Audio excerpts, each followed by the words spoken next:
What's happening, dog? Are we doing a live stream? And you're shaking again. You know you're on camera. How is everybody doing? Welcome to Smell It Sunday on a Monday. This is the second time this has happened in a short period of time, and I'll explain why in just a little bit. But for those of you, for any chance, who may be new to Smell It Sunday, well, this is a live stream that usually we do on Sundays. But it's a weekly live stream where we talk about candles, we talk about aromatics, we talk about the seasons, the holidays, things that make us feel nostalgic. And now and it's loaded with copyright-free stock music that's subpar at best.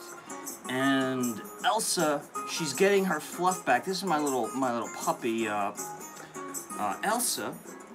She's a Maltese, and she was embarrassed to be in the camera for a while because she got a haircut. She obtained a lot of knots in her fur, and but she had to get cut down, and now she's getting the fluff back, and she's gonna hang out on the floor because she is camera shy.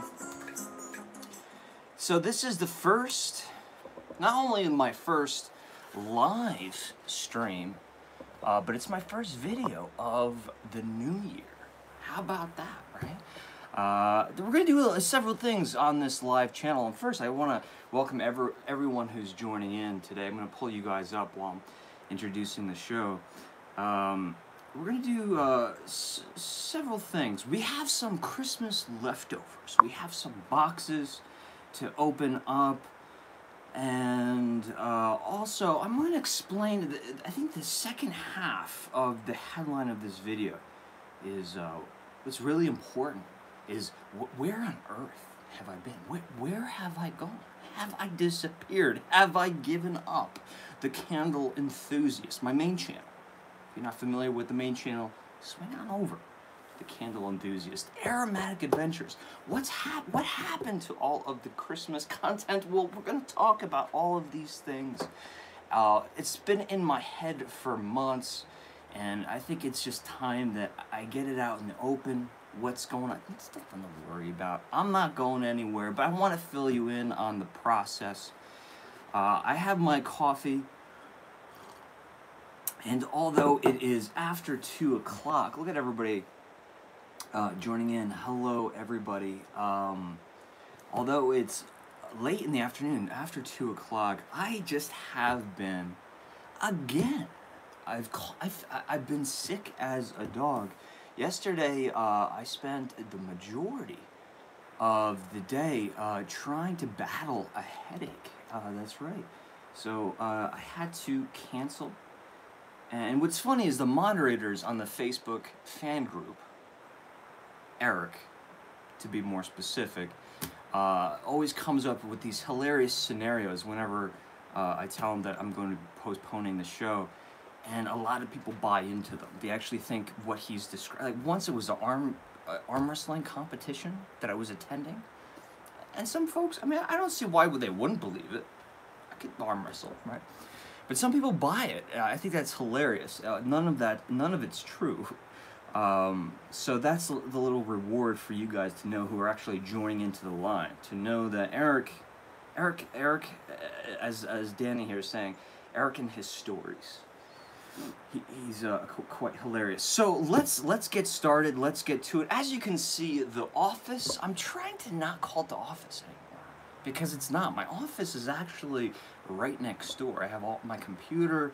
All of my supplies, the stuff I had to get off of the camera in the next room. And I'm not sure if I want to call this the burn room. The burn room, meaning like I'm going to make this the room where I eventually start burning candles and making my, sharing my analysis of candles while they're burning. Or if I'm simply just going to call it the studio. It doesn't matter. I have to make these choices. So many choices, so little time. Fan fiction says Country at Heart. Country at Heart. Claudine, I don't think I've caught you here on a live in a long time. I met Claudine at, Claudine's from Germany, and she has her own blog. Please check it out. I made the stupid mistake of being friends with Claudine for a long time and not being familiar with her blog. And now that I know, I can't speak German, I can't read German, but her videos and her photographs especially, are insanely gorgeous. And it was my honor to actually, she's giving me a high five. It was an honor to meet her and have a nice lengthy chat at the Yankee Candle Village around, was it November, was it? And a huge shout out to Amanda Soderberg. And I don't have it with me. Can you believe this? Amanda sent me a beautiful, I'm guessing it's a Christmas gift. It was a book of Swedish, not fairy tales, folk tales.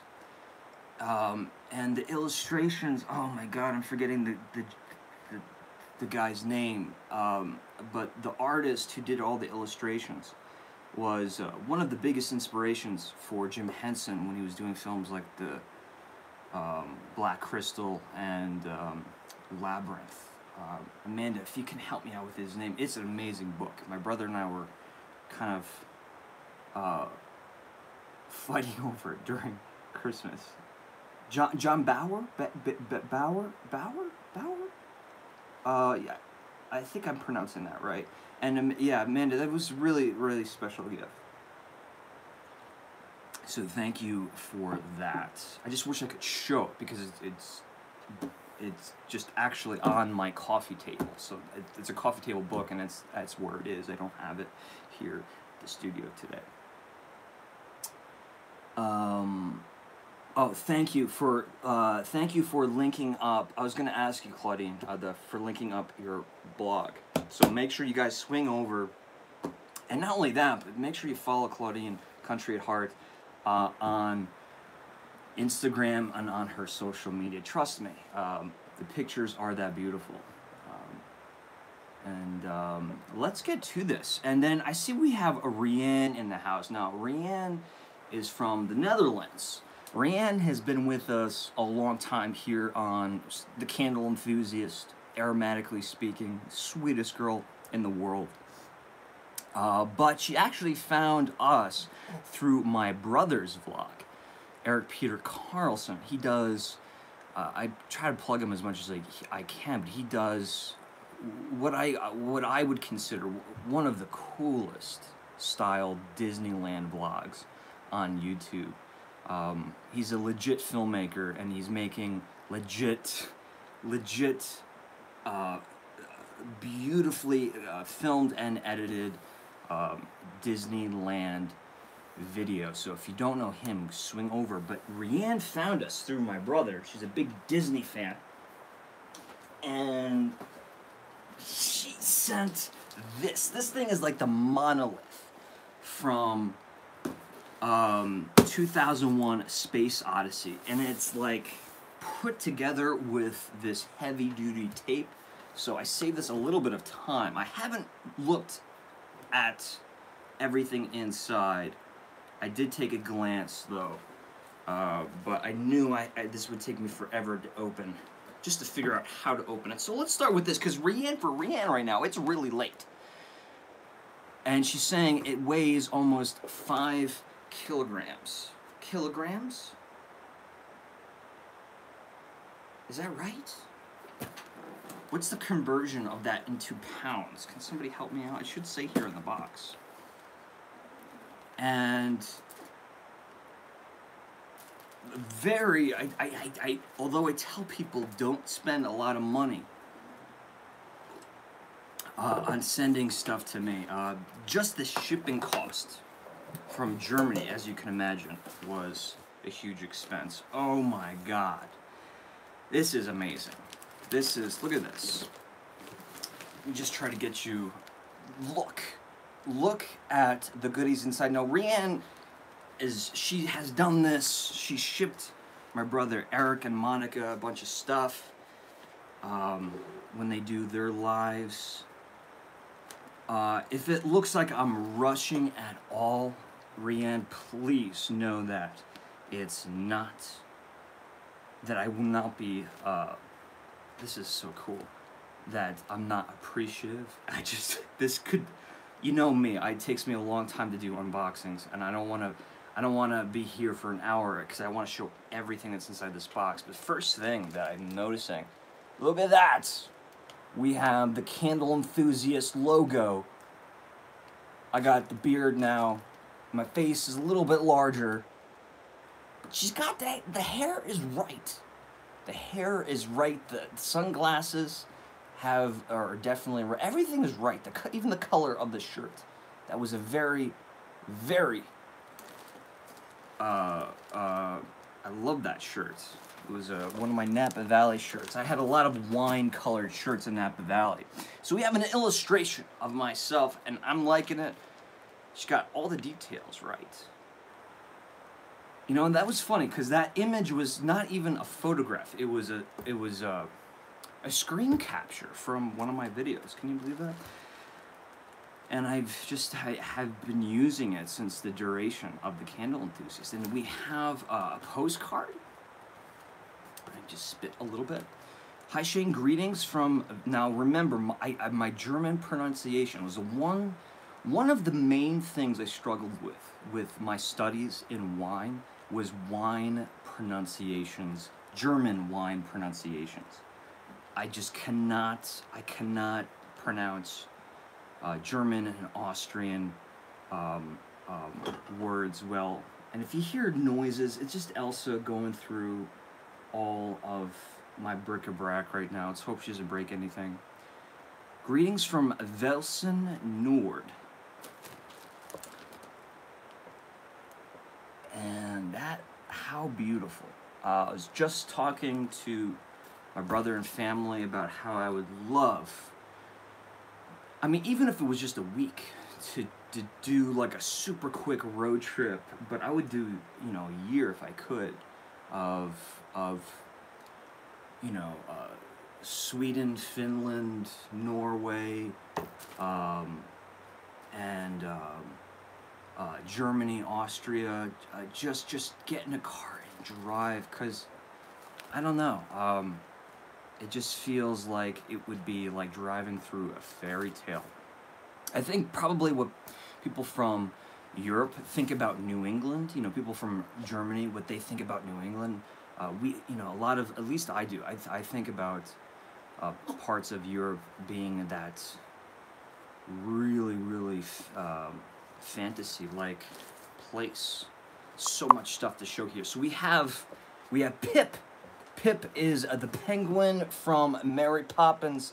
This is a bit overexposed, so I have to kind of turn it this way. But another illustration and a card with this I will save to read on my special time, but thank you so much. We have a very sweet, look at that. So this is the stuff that I saw. Sweet picture of Rianne that she has enclosed. Very sweet girl. And then there's Rianne with her puppy and the snow and her Santa Claus hat. These must be new photographs. I think it says. Yeah, 2018.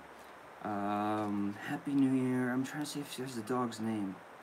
Yeah, Joey. Joey is her dog. Very, very sweet. You know what Elsa's doing right now?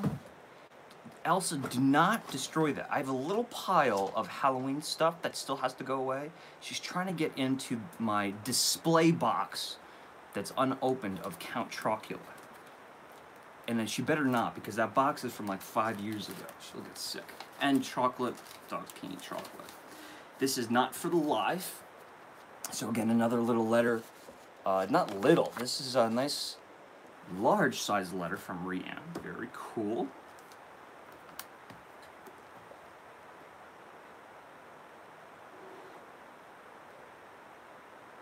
Amanda Soderberg. I've mentioned it before, but the Swedish singer Lenny Lind, who is portrayed in The Greatest Showman, absolutely loved New England. Well, there you go. I think that confirms what I'm saying.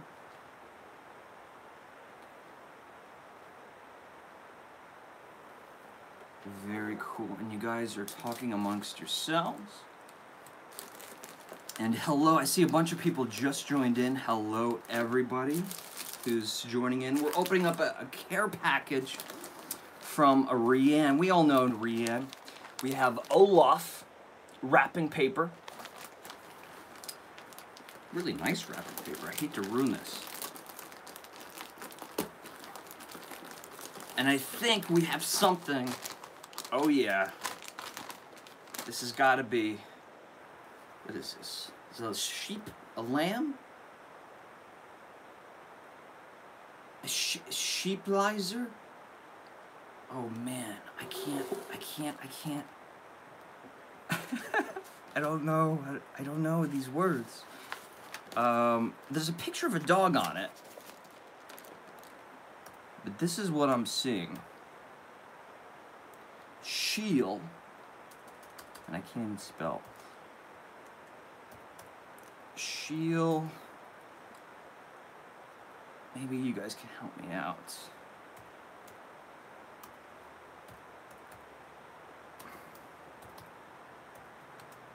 This is insane, man. Who studied German? Or not German, but I keep saying German because I can't speak German, and this is not, I don't even know what this is. I couldn't even tell you what language. But I think I have Elsa. You want that? She likes it. Look at this. You want that?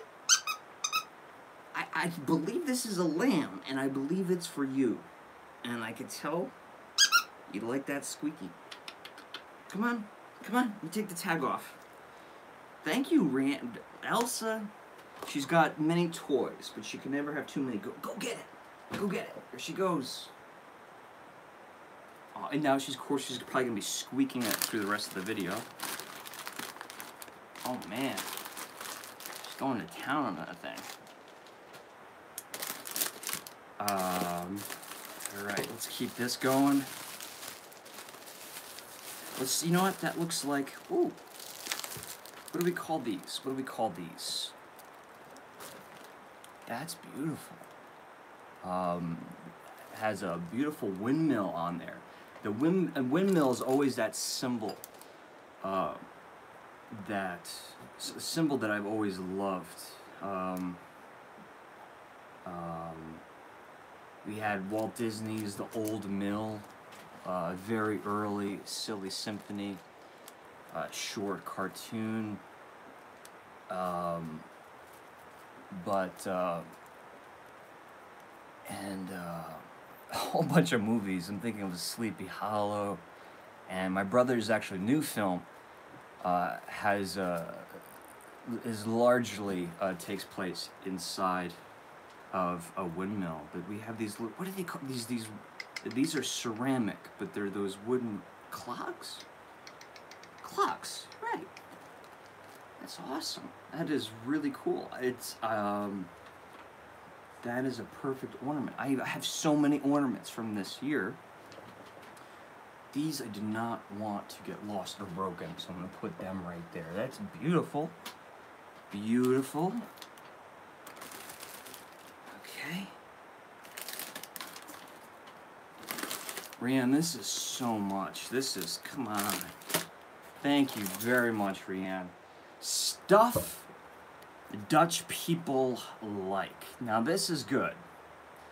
So if I'm ever in the Netherlands, or if I'm ever in Holland, I can do some reading up. And even if I don't go, see, it says right here, how about Santa Claus and his elves? Isn't that racism?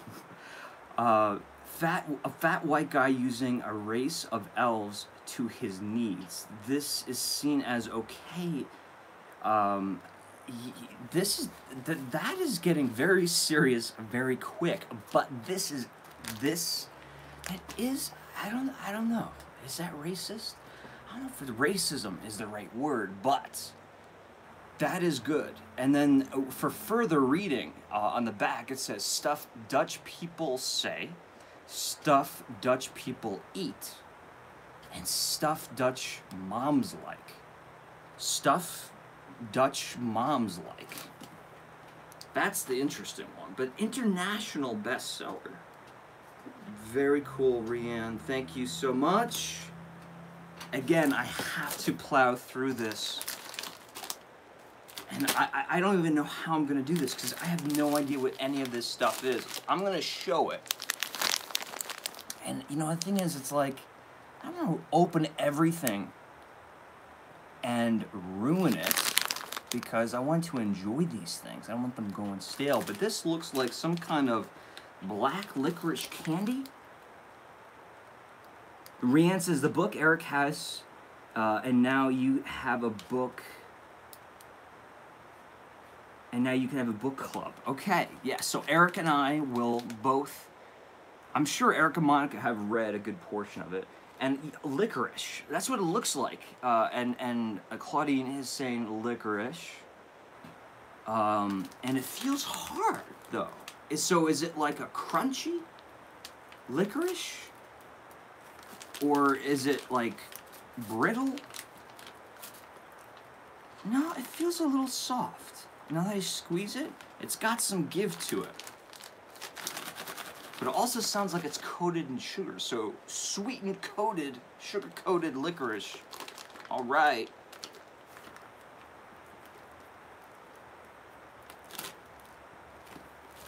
Just trying to keep my eyes on what you guys are saying. Something that I should have mentioned. I noticed that Doug was here earlier. And I don't know if he's just listening in or if he took off.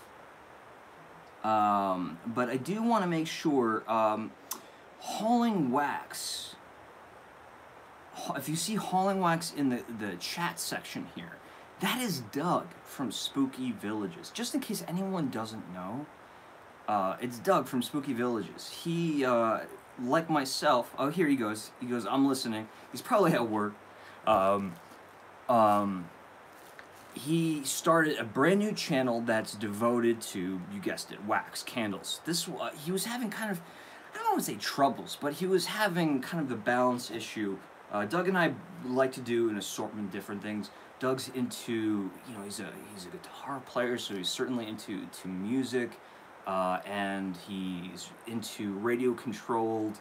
I'm sorry if I'm getting into this terminology wrong, but radio-controlled vehicles and candles, and of course spooky villages, but not just spooky, you know, all kinds of villages, and train sets, I believe, as well. So he made a brand new channel that's just devoted to candles, because sometimes it's hard to find an audience that's into the blanket of things that he wants to talk about. So make sure you swing over to Hauling Wax at some point and subscribe, because you definitely want to be getting notifications about Doug's upcoming videos. And Doug's thanking me for the shout out. You don't have to thank me, buddy. I wouldn't do it if I didn't mean everything I just said. Because whereas I'm not, you know, I'm not pumping out candle evaluations anymore. So you guys, I want to make sure that you're getting some good information on all the candles that are out and about these days. Doug is a fantastic resource, as you know, we've kind of become really close buddies. Philly Candleman, Brett, and Anthony from Candle Cafe, and of course there's so many other folks. All the folks that we did, I really had nothing to do with it, to be honest with you, but I participated. The Toys for Tots fundraiser for the holidays, which was an outrageous success. But all of those fine folks and so many others on YouTube. Now, it looks like we have fruits and licorice gummies. Eric would love this. So it's like, you see that right there? they're half licorice. So is see, black licorice in the U.S., it's rather you love it or you hate it. For example, I think Doug definitely loves black licorice. I'm not sure if he loves to eat it, but I know that he loved, as I did, this year's Colonial Candles, Graveyard Fog, or Yankee Candles Happy Halloween, those Halloween black licorice candles. But black licorice is something I didn't like when I was a kid. Even as an adult, I don't think I like black licorice, but at some point I just came around, and now I can't get enough of it. I honestly think it was Yankee Candle's Happy Halloween, that candle, that and when I really started to get into root beer, because licorice root is a very popular ingredient in root beer, and I got into root beer when I was out in California. I didn't realize there's a whole world of craft root beers. And that's when I started getting into licorice. So check that out. So we got some fruit and licorice gummies. But I know some of you guys are not into black licorice. That's okay. If you have any black licorice lying around the house, send it my way. And this is what I was waiting for. Oh my God, there's a lot of them. We got some loose ones.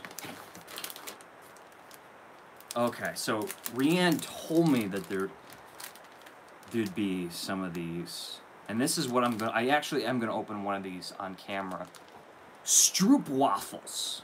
Stroop waffles. I'm telling you right now, if you don't know what a stroop waffle is, and excuse me if I'm pronouncing it wrong, you have to hunt these down. Specifically this brand, and get them on Amazon. I don't know where you can find them. At a German grocer, I keep saying German, but some form of European, grocer store. But oh my God, I had one of these when I was out in California. It was a long time ago. I was out in California. Rianne had sent some of these to my brother, and my brother comes out. He's like, "Here, you gotta try this." I'm like, "What is it?" And he's like, "Oh, it's something that Rianne sent us." And I ate it, and he's like, "Wait, you were supposed to eat that tomorrow." I'm like, "What do you mean eat it tomorrow?" I was like, "You gotta do it with coffee." And I'm like, "What are you talking about?" So my brother and Rianne kind of told me how this is supposed to work. So you can eat these straight. And there's 1, 2, 3, 4, 5, 6, 7 of them in here, and each packet contains 2. So I have 14 Stroop waffles. I'm really excited about this. I have hot coffee prepared. And which mug should we use? Should we use the Witch City Wicks mug? That's black. Let's go with the white one. It's easier to see. We got Bob's Big Boy from Burbank. Shout out. Got some hot coffee here out of my Stanley thermos mug. See? That's hot. See that? That's important. Actually, we could just do it. We don't even need another mug. We could just do it right here. All right, so Stroop waffle. Essentially, you got 2 wafers, sandwiching some very, very ooey gooey, but firm caramel. There might be more specific culinary terminologies for this, but check that out. See that? So that is the caramel. Look at that. I mean, that is like, you got to be careful of your fillings here. But 2 incredibly thin waffle, Stroop waffle, sandwiched with that caramel. And it's very firm, and it's a little bit pliable, but what you're supposed to do is take this and put it on top of this very hot coffee or tea, and you just let it sit there. You let it sit there because what's going to happen is that steam from the coffee is going to penetrate. It's going to fill in the honeycomb texture of the waffle. and it's gonna soften up the caramel and make that waffle a little bit more moist. And then instead of breaking your teeth when taking a bite, you'll get more of a gooey experience. Now, I have to be careful with sugar. Okay, these don't expire for a very long time. So that's good, because it would take me a long time to go through these, because a lot of sugar in here. Elsa is going nuts, by the way, with her sheep. I think it's a sheep. Something about sheep that she loves. She's got a lamb chop thing that she goes crazy over.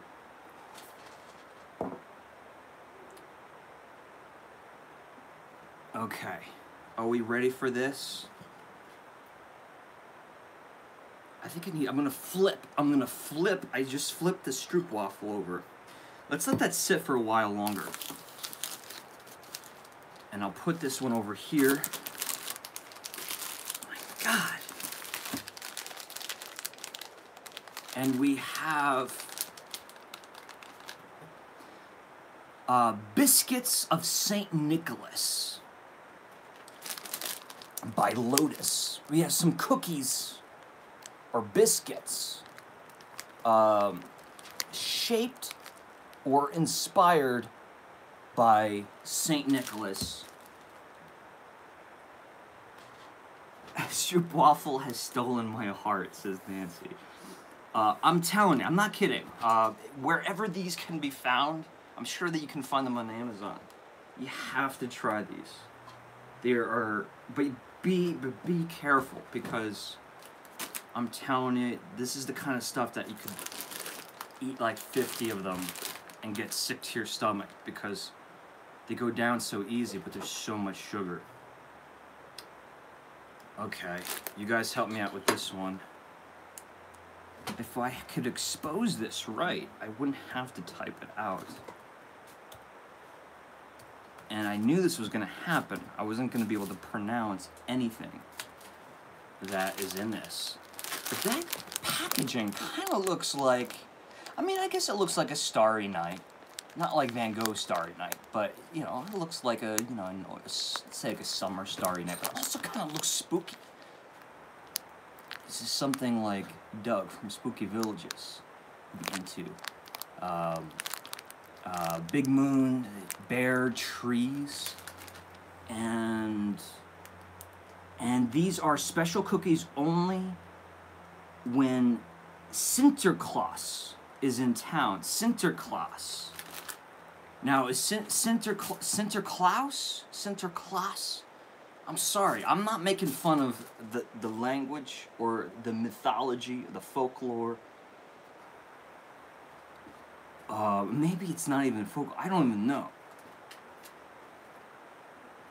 And she's saying that they're an old Dutch cookie. They are addicting. They look really good. I'm trying to think of what that would be like. I wish I could try all of them, but like I said, I don't want to open all of this stuff up and then have a bunch of stuff that's going to expire on me.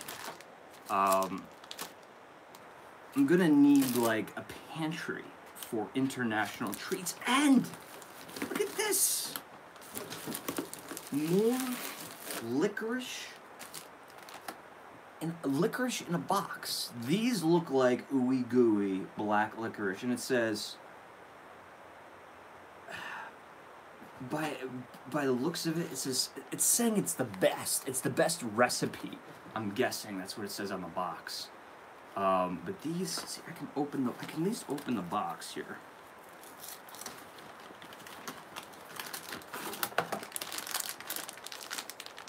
Ooh, yeah, these are like black licorice coins.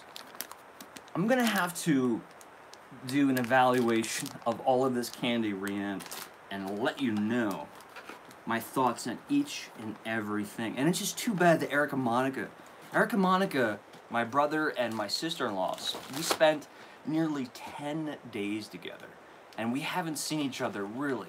We haven't seen each other in like a year. So we had so much time. My brother took time off from work and from his vlog. I took time off of work and from the Candle Enthusiast. And of course, Monica took off work. And I guess her channel as well. And we just hung out and just did so much fun stuff. But I wish I had opened this up, because one thing is for sure, Monica would die over all of this stuff. Côte d'Or. Côte d'Or. So I know this word. Côte d'Or is the northernmost region in, that it kind of serves as a blanket region in Burgundy, France. And it's chocolate. So if you've ever had red or white Burgundy, that's right, Burgundy is not a color, it's a place. But when I'm referring to red or white Burgundy, I'm of course mean wine. Côte d'Or is the northernmost region in France, where you'll find arguably the best, but some of the best Pinot Noir and Chardonnay in the world. And that's where this chocolate's coming from. It looks like a milk chocolate with hazelnuts. I can definitely translate that word. Awesome. So you know what goes great with Pinot Noir?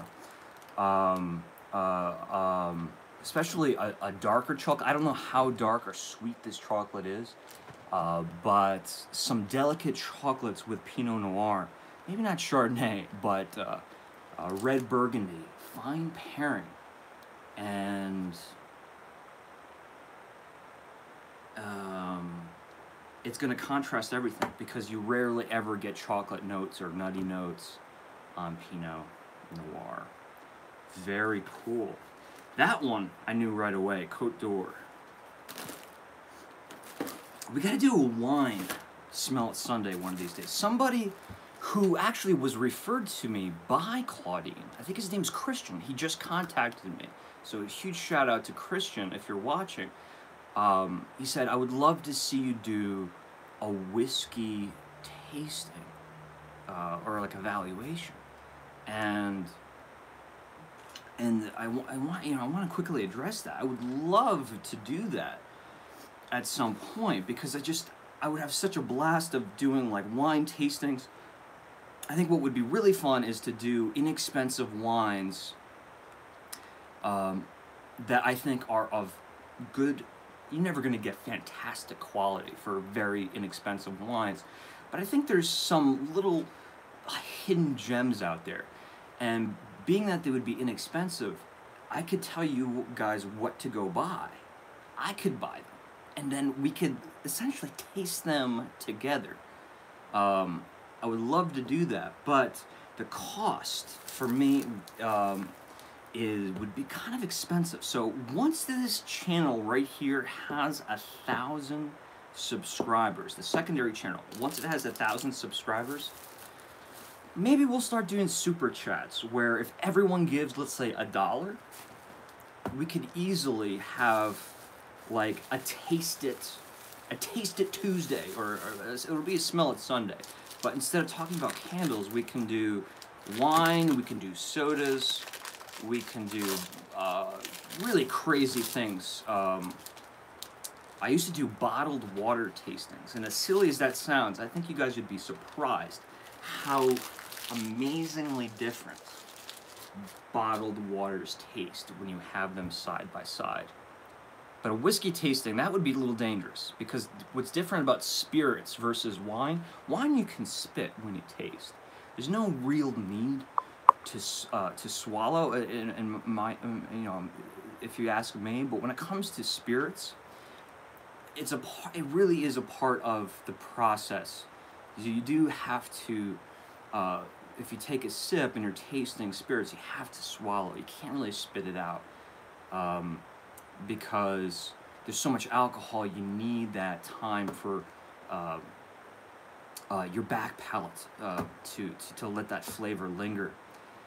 So it's actually a very difficult thing to do. If you've ever been a part of a whiskey tasting, I never did 19 scotches in 2 hours.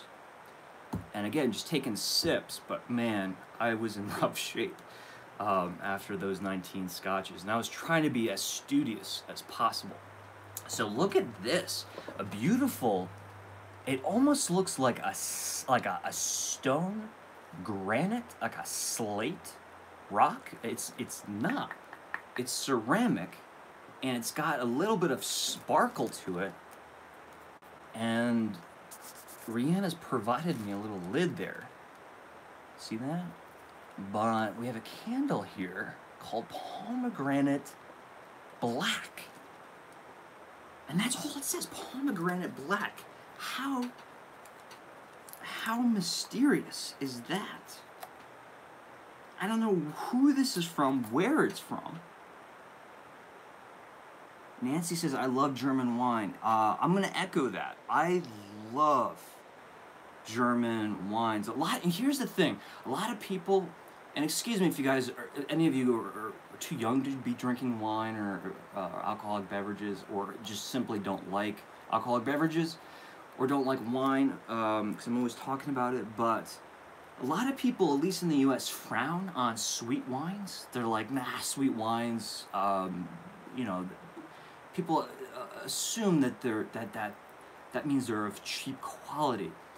And that's certainly not true. Sweet wines, I think, are most known, the best sweet wines are coming out of Germany.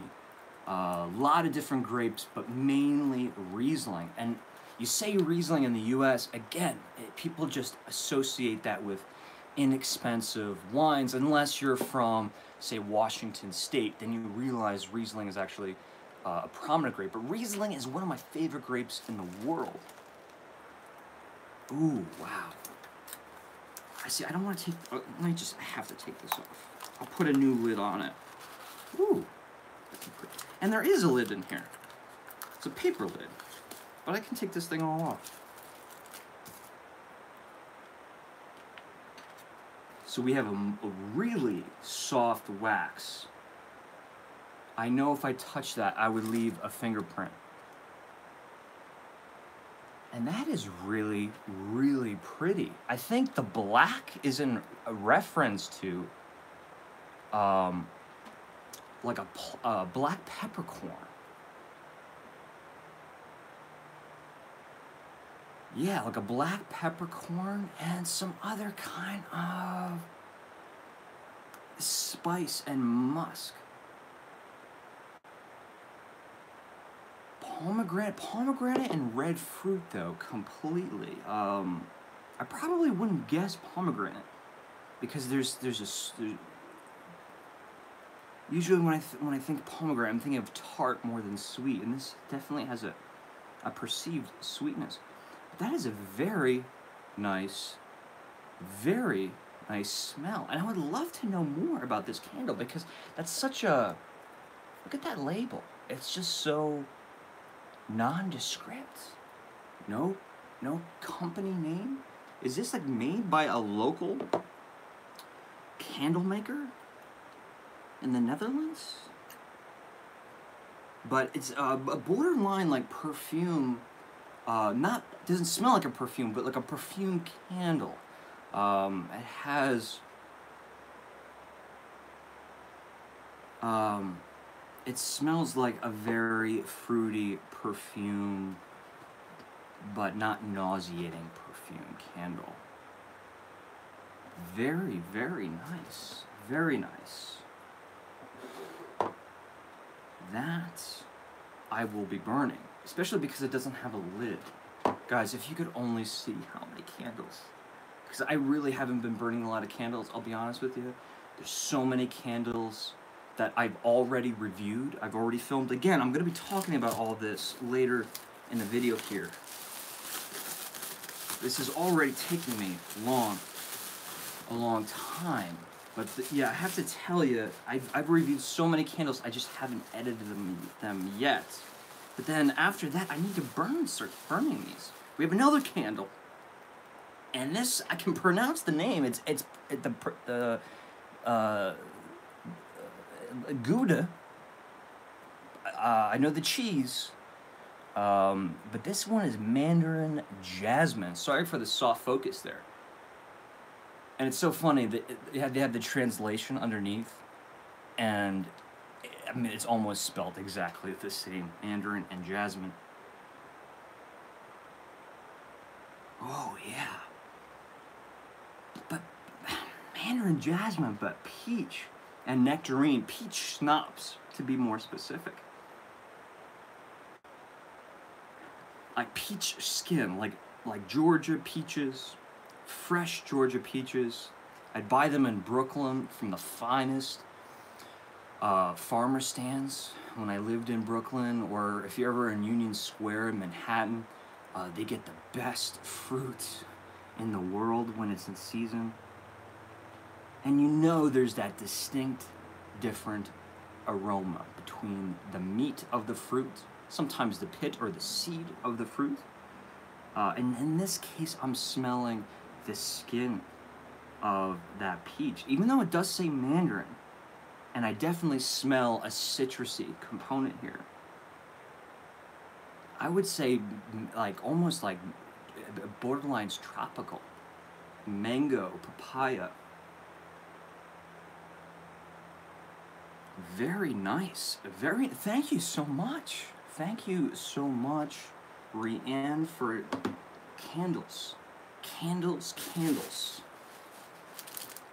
I should just have a live channel that never stops. A live channel where I just set up a camera, right? Check this out. And I just burn a candle. And always have a candle burning. Maybe set it up over there by the window.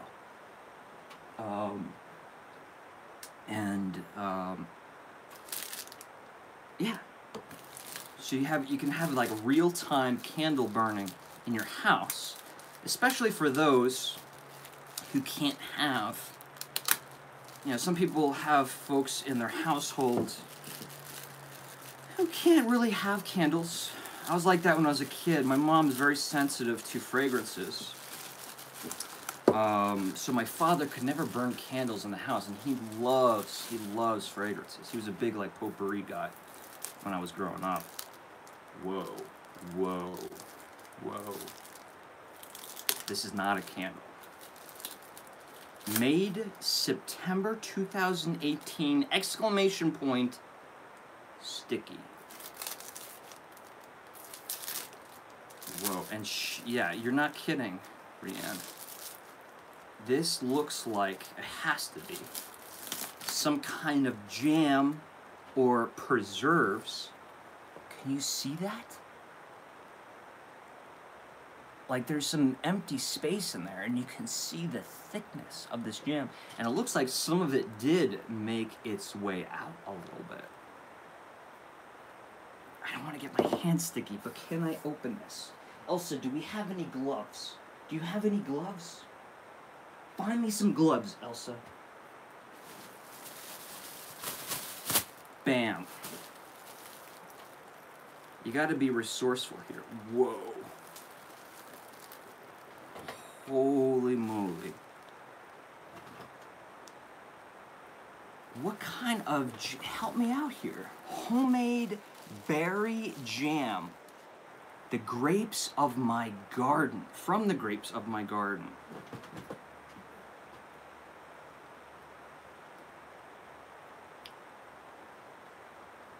Oh, wow. Oh, wow.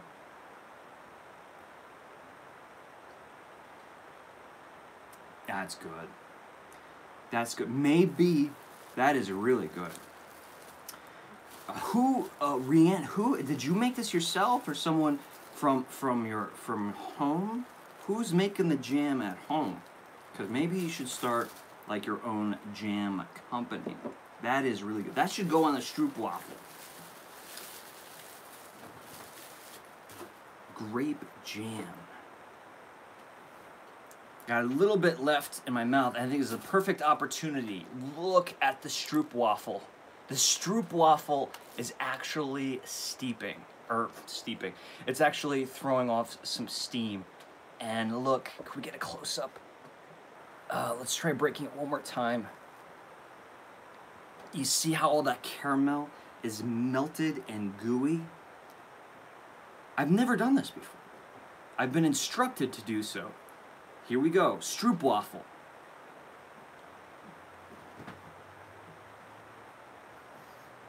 And it tastes like the coffee now. I wasn't expecting that. Oh.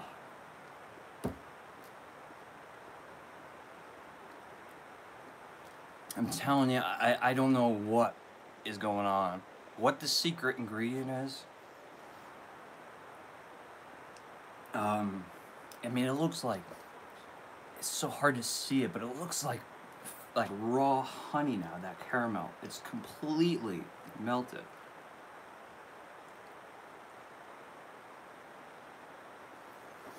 That's it.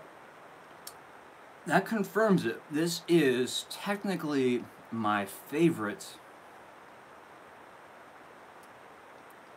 maybe besides the apple cider donut, because it's a special place in my heart. This is my favorite coffee dessert. And yes, Yankee Candle, if you're listening, I know you're not. But what about a stroopwafel? Because Yankee Candle is all about, again, I'm going to say Germany. I don't know if they have stroopwafels in Germany, but they have the Bavarian Village at the Yankee Candle Village. And I think Mike Kittredge has a German heritage. So there's a lot of not only international things at the flagship store, but there's a lot of German things as well. What's the area? What do you call the area? There's got to be a name, right, of that strip of countries in that section of Europe. Is there some foamy in there? It's only grapes and gelatin. I made it myself from our garden. So Rianne is the jam maker. Oh man, I gotta put the stroopwafel down. It's already going to my head. I'm certainly gonna finish this later. And what did I do? If Elsa gets this, that would not be good, because she would eat it. We're getting to the end here, but man, this has been fun. This has been fun for me. Rianne, thank you so much. I can only say thank you. I really don't know how else to share my appreciation. I feel like I'm so redundant all the time by just saying thank you, thank you, thank you, but the fact that you put all of this effort into just to send me a Christmas gift really means so much to me. I think these are more stroopwafels.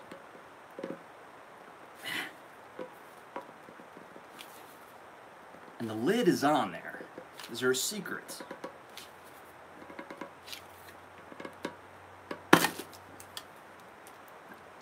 It's a very tough.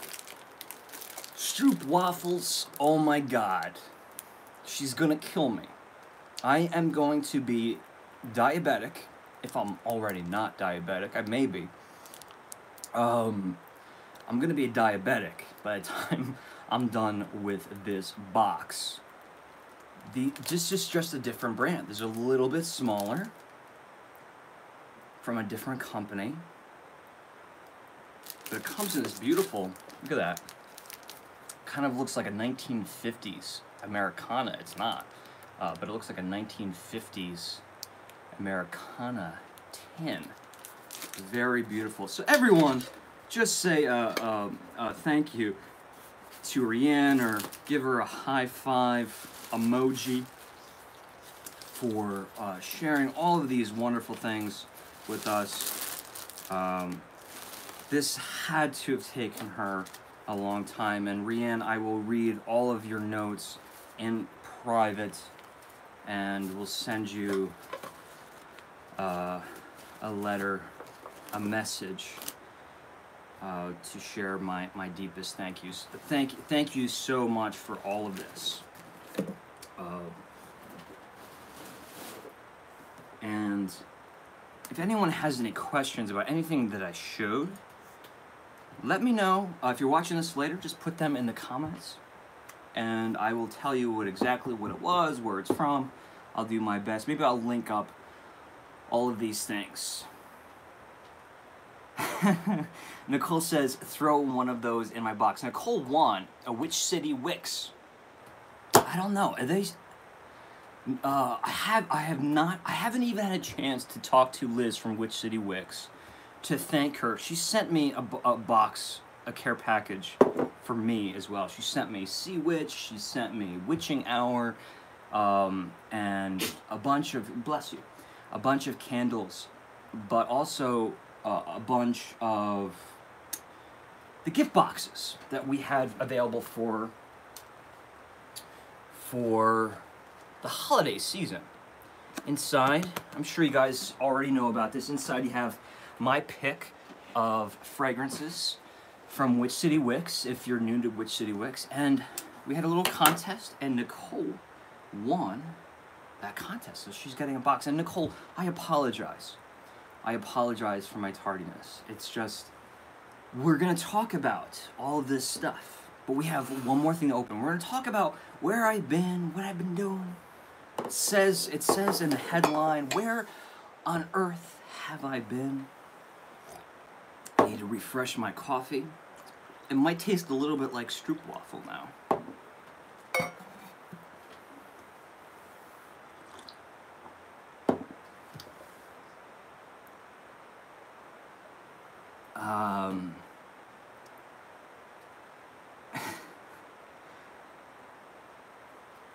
Eric, what would we do without Eric?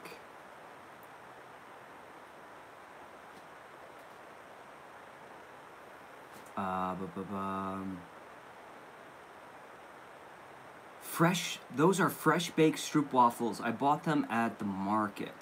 And if you need more information, you can always ask me in a message. I certainly will, Rianne. I certainly will. We got one more unboxing, and then we'll start talking about serious stuff. I gotta be careful. This might have... So here's the thing. I'm in my mid-30s. What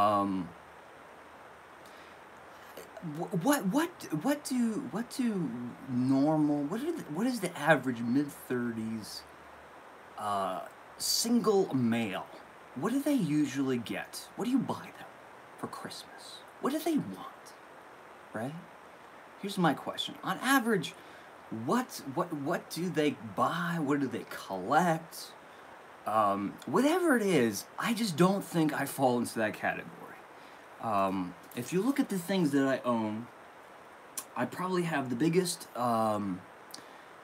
candle collection of any guy I know personally. I mean, like in my physical life. I know so many candle lovers through you guys, through the internet. But I buy candles. I buy Disney paraphernalia. I have a stuffed Mickey. I don't want to say stuffed. I call them plush. Mickey and Minnie. I have an Elsa and Anna figurines over here. One day I'll show you my Disney shelf. It's just, I want to make it look pretty for you guys. And right now, it's so overflowing with stuff that I need to organize it. But I am working on cleaning it. My point is, although I told my family, please don't buy me anything for Christmas. You know, I'm in my mid-30s. If you want to buy me anything, a gift card to Starbucks. That would be kind of cool, because I could use that. But please don't buy me anything. I really stress that enough, especially since I didn't have to fly this year, but most of the years, my brothers, myself, we have to fly to get home. And it's just, it's a lot of, it's very expensive. If you have to fly during the Christmas season, you know how expensive it is. And I said to everybody, please just don't worry about gifts. But this I was informed that this box would come for me, and it's a Christmas gift from my family collectively. So my brother, my sister-in-law, my mom, my dad, and my other brother Ken.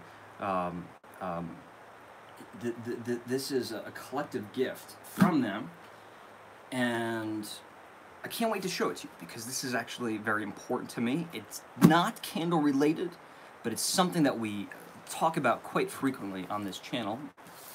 But there's one thing, and this just arrived. I had to pick this up this morning. The first thing I noticed on the box, can you read that? Girls' toys.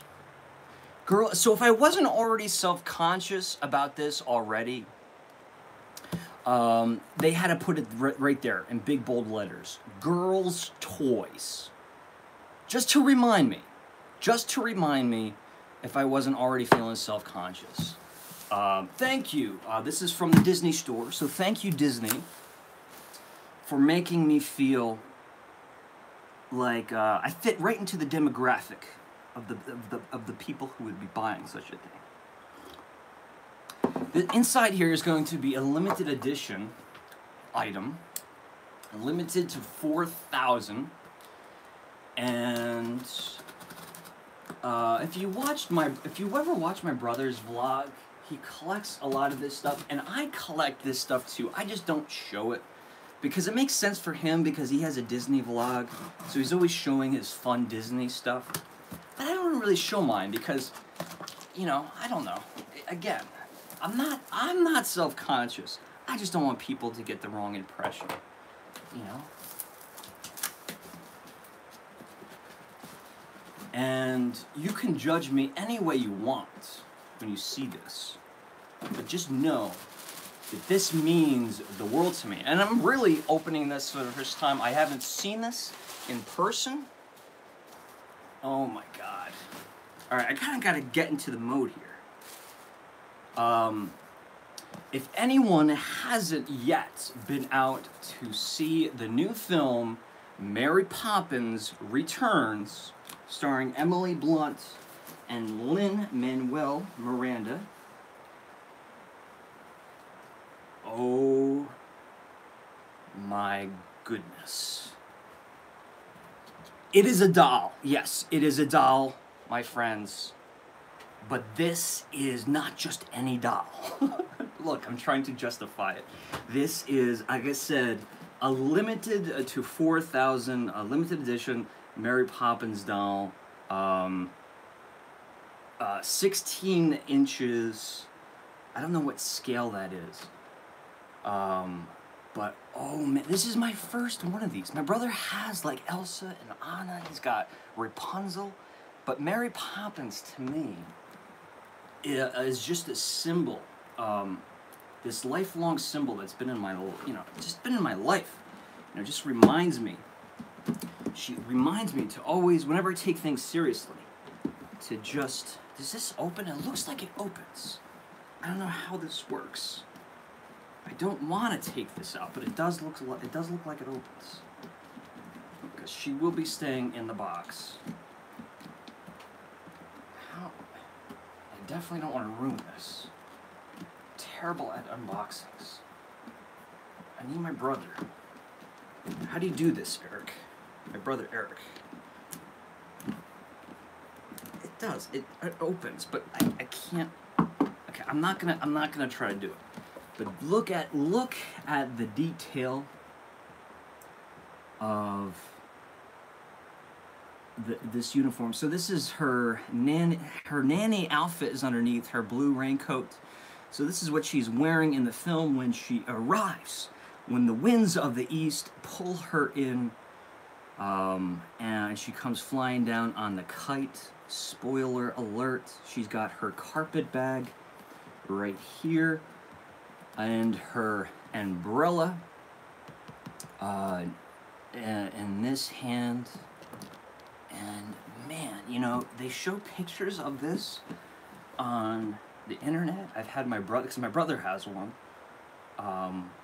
He sent me pictures, but he's absolutely right. You really kind of have to see this with your eyes to appreciate the detail. I've always had a fascination with with clothing, and I'm not obviously not a fashion person. If anyone's ever seen the way I dress, but I have an appreciation for it. But especially handcrafted garments and stuff like that, because my grandmother and her sisters, they owned dress factories, so just got passed down to, maybe not my brothers, but to me. I've always known how to use a sewing machine, and I'm looking at the details of this doll, and bam, what am I gonna do with this? I cleared out a spot last night right here, and I'm gonna get a poster. Oh yeah. Oh yeah. Can we take you guys? Oh, lost you guys for a second. Hold on. So, gonna get a poster, or an 8x10, put right there, and Mary will sit there, and I'm gonna get a little spotlight for right there. And my Disney stuff, again, has to all be organized before I show you. Let's get this back on the tripod, shall we?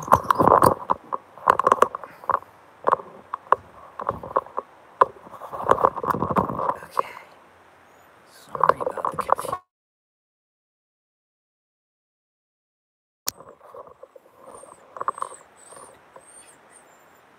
Elsa is crying. Give me 1 second.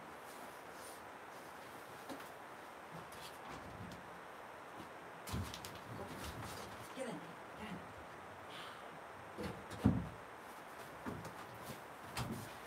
Okay, sorry about all of that crazy, unprofessional stuff. So, yeah, Mary Poppins, what are you guys saying? Am I weird?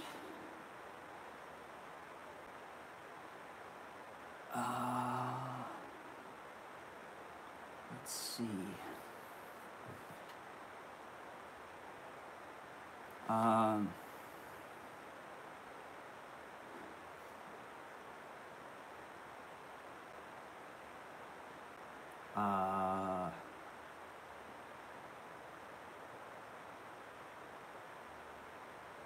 Mary Poppins doll. Is it a Mary Poppins doll? Rianne asks. It is.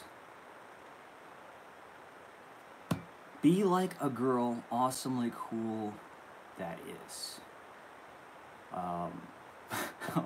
Says Amanda.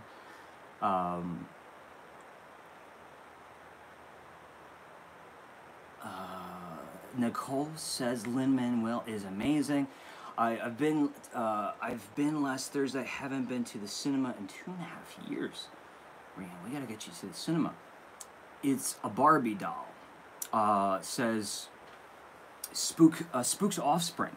It essentially is a Barbie doll. A little bit of background. This doesn't justify me having dolls, by the way. Doesn't justify me. It doesn't justify it. But my brother owned it. He built it. He made it. He ran it. But I had a large part to do with its creation. But we put together. He owned a wax museum in Salem, Massachusetts, called Hollywood House of Wax. It was only open for about 3 or 4 years, but inside that wax museum, there was like 30 to 40 exhibits.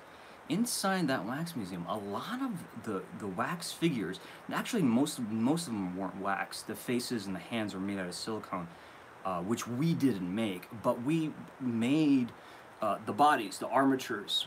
We scoured to find the clothing, the accurate clothing, props, and this is a very long and tedious thing. And a lot of times, clothing, little bits, little pieces, little articles, especially if you're dealing with a print that's very specific, they have to be custom made. And so I think my brother and I just always have an appreciation for things like this. So even though it does look like a Barbie doll, it is a Barbie doll, essentially made by Disney. It's like, to me, that's like having a little mini wax. 'Cause I'm not gonna have a full-size wax figure of Emily Blunt in the office, but a limited edition collector's doll. I'll call it a doll. Most people would want to call it a figure. I'll call it a doll. Is close enough to that. So go judge away. Trust me. I think it's weird sometimes too, but it's not going to stop me from buying things that make me happy. Nicole says it's pretty big too. Yeah, it's 16 inches. So they what Disney does is they make like 12-inch dolls for $20, $30 that are really, sometimes really high quality. And but then they make these limited edition dolls for collectors that I don't even want to tell you how much that was. My family dropped over $100 after shipping, well over $100 for that doll. That's something I would not be able to afford on my own. Nicole says, "Don't open it." I wasn't gonna open it, but it looks like it does. The lid comes off. I'm not gonna play around with it, and it will stay in the box.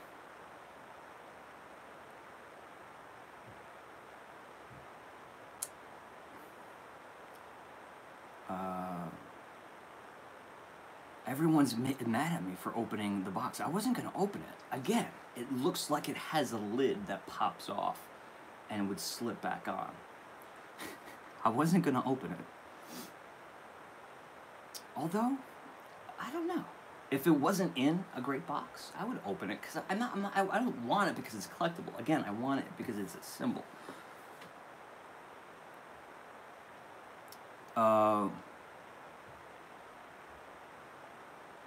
Wow, someone has really good eyes. Who is the bust next to E.T. video behind you?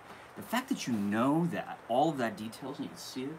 So we have E.T. over there, and then right next to it, I've always suspected it's supposed to be, it's not William Shakespeare, it's not, but I've always suspected that it's supposed to resemble a figure like William Shakespeare. I found it years ago in a thrift store, and it's a gorgeous. I've had it on my shelf for a long time. Let me show you. It's made out of. That's a good question. I was gonna say resin. It's not.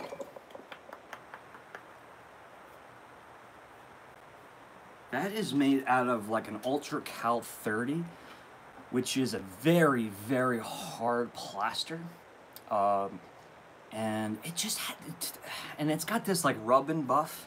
It's just black, and it's got this rub and buff chrome and gold on it, and it's kind of creepy. It's kind of cool, and I like it. And the reason why I say Shakespeare, because there's a little pen, little ink fountain thing right there next to him. A little dusty. That's kind of embarrassing.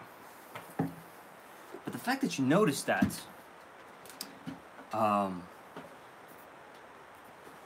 is really good.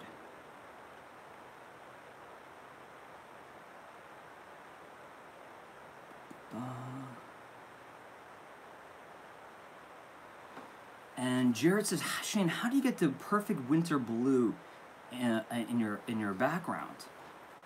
That's the weather outside, man. Jared, that's what's going on outside. No, it's just some basic lighting effects. Nothing expensive, nothing crazy. Some white light, some black light, and some scrim. I'm right in the middle. I'm taking down everything Christmas, trying to get everything ready for winter. I want this to be a dayscape, daytime, not nighttime. So I will be redressing the window in the back.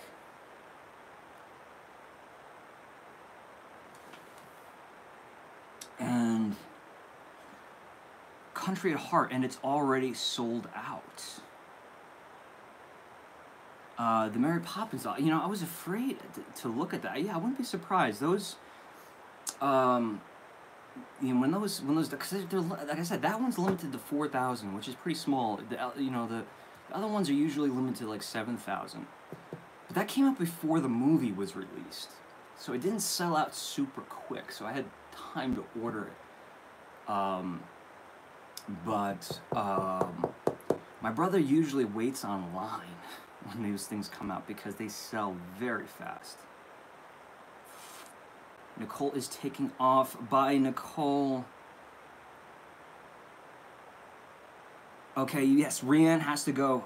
Rianne, it is bedtime. Please go to bed. And if you want to check out the rest of the video later, please do so. But again, thank you so much, Rianne, for the wonderful Christmas items. Okay, the plan for 2019. Okay, so that's a perfect transition. Costa, thank you for bringing that up. Jordan Burke is in the house. And I think I'm caught up on the comments, so this is perfect. So what is going on, folks? What is going on? I would say about back in October, it was November, I made a video and I talked about how I needed a break from candles. And I think just like anything else, whether it's a hobby or if it's your job, or if it's just something that you do on a day-to-day basis, sometimes you just need to check out for a little bit. Like, as much as I love wine, you guys know I work in the wine industry. A lot of you, I don't know, think realize how much time I spent in film and television. I never did anything extremely big. I never directed my own full-length feature. But I was executive producer and first assistant director on 3 features, working on my 4th, which we'll talk about that in this conversation here. It's coming up this year. And as much as I love film, and as much as I love wine, as much as I love candles, you just sometimes have to disconnect and separate yourself from it. So I was getting candle fatigue, plus there was some, there was just a lot of things changed on YouTube this year as far as people started reaching out, large companies started reaching out to me and asking me to talk about their candles. And I was so honored to do it. But anyone who watches the Candle Enthusiast, my main channel, knows that I don't burn my candles, and I get criticized for this all the time, and I don't blame people. I burn my candles, but when I do my evaluations, not reviews, evaluations, I don't burn them because there's so many variables. From candle to candle, there's going to be variations. I might experience something in a climate that I live in that somebody else from a different climate won't experience. There's so many variables, and I just don't want to get into that to that realm of things. My training, my background, I've studied how to use my nose and how to communicate what I smell from working in the wine industry. So that is really what I do. I smell candles cold, and I share. And there was just a bunch of negativity towards, just animosity towards candle companies. The candle companies that we usually support, and it's just like, the part of me was like, wait a minute, like I don't want to share my feelings on this. I don't, like, because everyone else is talking about these poor experiences. I won't mention any candle names specifically, but a candle company that I would say, if you watch my videos, I was praising this candle company earlier this year. A lot of folks have come to me and said how they've had, come to me or just share their opinion publicly, how they've had problems with the candles I was talking about and their performance. And I think those of you who did this know who I'm talking about and what companies I'm talking about. So I want to steer clear from that. And I just got so tired of, it's hard for me to be passionate about something if I'm just not having a good time with it. So I felt like I need to take a break from candles. But at the same time, this is the bigger plan. What I've been not necessarily keeping a secret, I think you guys kind of know it, I've addressed it many times, is that I started the Candle Enthusiast with it was a broad canvas of things that I wanted to do. The Candle Enthusiast was a nickname that I was giving myself. I'm the Candle Enthusiast, right? Because at first I thought, well, maybe I just won't share my name. My name is Shane Carlson. I have no problem sharing my name anymore. But at first I didn't want to share my name. I thought I would start a channel called The Candle Enthusiast. And if you look at the very first day I posted my channel, it said something to the effect of, this is going to be a journey through the world of aroma. And so not just candles, but very quickly within the first 2 years of this channel, I kind of got locked down to doing candle evaluations. And no one was forcing me, but I have very high standards when it comes to making videos. I don't like doing videos in one take. I like editing my videos, and there's a very specific reason why I do that, because I want to make sure if I'm sharing a candle, here's a candle that you're going to be seeing a video on in the near future. This is a candle called Marley's Ghost from Charles Dickens' The Christmas Carol, Marley's Ghost, based on Jacob Marley, Ebenezer Scrooge's partner in crime. And if you guys remember and Charles Dickens' Christmas Carol, the ghost of Marley visits Ebenezer Scrooge. And so, this is this candle, I mean, if I'm going to make a video on this candle, it's got to put you, I want to make a video that puts you into the mood to be ready to discuss this candle, because communication isn't just in words and in emotions, but since I'm dealing with a visual format here, I want to make sure that my videos put you into a place that's going to help make you better understand what the candle is all about. And I understand it's a very weird thing. Why are you putting so much effort into just talking about a candle? That's me. I'm passionate about candles. I'm passionate about filmmaking. I'm passionate about visual arts, and I always wanted to do my best to give context behind my videos, where other fantastic YouTubers out there who talk about candles, like let's say Anthony from Candle Cafe. We all love Anthony. Nobody, I don't think anybody has anything bad to say about Anthony from Candle Cafe. He's the sweetest guy in the world, and a dear friend. But he could just sit there for 45 minutes without cutting the camera once. Can just talk and talk and talk fluently, communicate with his audience about the experience of his experience with the candle. But I'd like to think that I'm different in Anthony in that I can't do what he does. I can't sit there and talk for 45 minutes nonstop. I think any of my live videos prove that. So I like to edit them. Now it gets to a point where I'm putting so much time into editing all of these candle videos, where I'm saying to myself, my God, if I'm spending this much time editing candle evaluations, I could be out there making mini documentaries. It takes anywhere from 6 to 12 hours sometimes to do a video of me talking about 3 candles. And I'm talking about the editing process, not the filming process. And that's just too much time. So where have I, so the headline of this video, where on earth have I been? I've been taking a little bit of time off. I just need time off. And I know what a lot of you are going to say. Well, Shane, you haven't posted anything. I'm very aware that November October, November, December were very slow months for me. It's not what I anticipated for the Candle Enthusiast. All this year, I was really thinking it was going to be my best holiday season. In many ways it was, but I just simply was filming more, so much that I wasn't able to edit.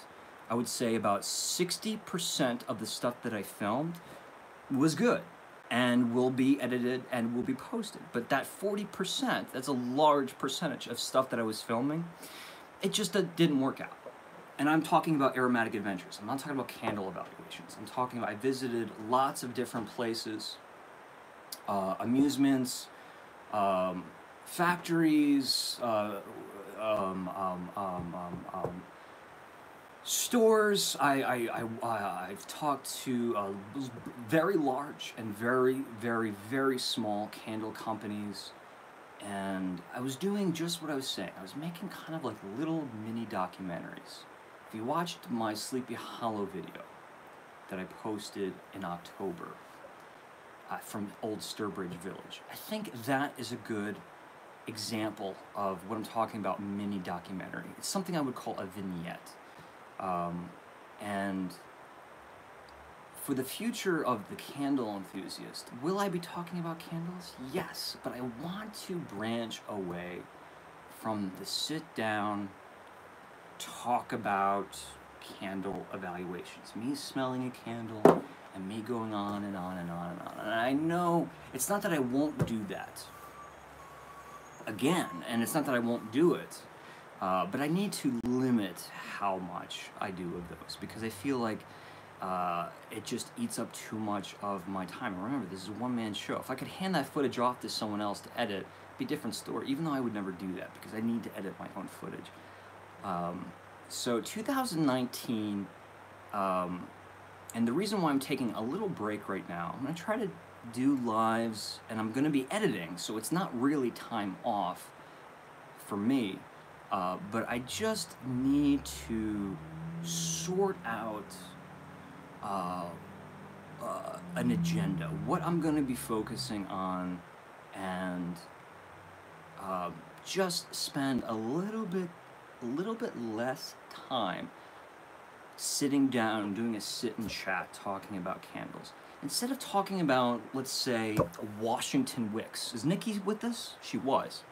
Instead of just sitting down and doing an evaluation of all of Washington wicks candles, why don't I just jump on a plane and go visit Nikki and talk to her about her candles, right? Like interview her and talk about where she gets her ideas and the concept. So essentially talking about her candles, but just get away from the evaluation. There's so much content that can be produced on candles that nobody is doing, that I'm aware of. Nobody's doing. There's so much content that could be made, and yet everyone is just kind of sharing their opinions on candles, and there's nothing wrong with that. There's nothing wrong with that. It's very useful. It's a useful tool. I just don't want to be sharing my opinions anymore. I want to really just inform and have fun, create entertainment that encompasses candles and everything aromatic. Stroop waffles, perfect example. Not a candle, but certainly an aromatic experience for sure. There's a lot of travel channels, a lot of travel channel shows, or travel channel-esque shows, where you'll see where they go to resorts, they go to dives and diners, the Guy Fieri show on the Food Network. We had wonderful people like Anthony Bourdain, who had a very specific kind of show. And my idea is I don't want to focus on one specific thing. I want to focus on aromatics and do a travel-based show based on aromatics, because that is just something that's never been attempted, I don't think, by anybody. And as it might be a big flop of an idea, but we'll never know until somebody tries it. And a lot of opportunities are opening up to us from people who are interested. I've been pitching this idea of doing tourism videos, promoting companies, promoting bakeries, promoting resorts. That's really what I've been doing all December. I actually worked with the folks from Santa's Village this year, and it was such a different experience, and it was so fulfilling because it wasn't just me with a camera, but I got to be introduced to everybody who works at the park and have a much better understanding of the park's operations. And they were so pleased to have me there.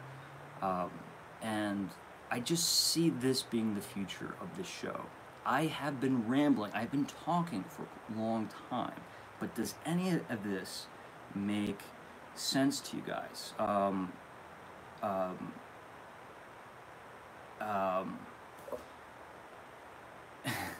reading some of the comments now. I'd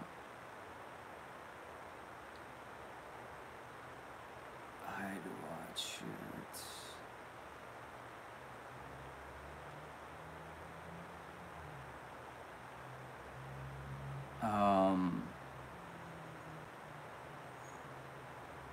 Top Heart Base, very cool name. I just discovered this Candle Life. Waiting on my semi-annual sale Bath and Body Works haul as we speak. Waiting on, like you're going to be doing it yourself, Top Heart and Base? Or are you waiting for me? You may have to wait a while.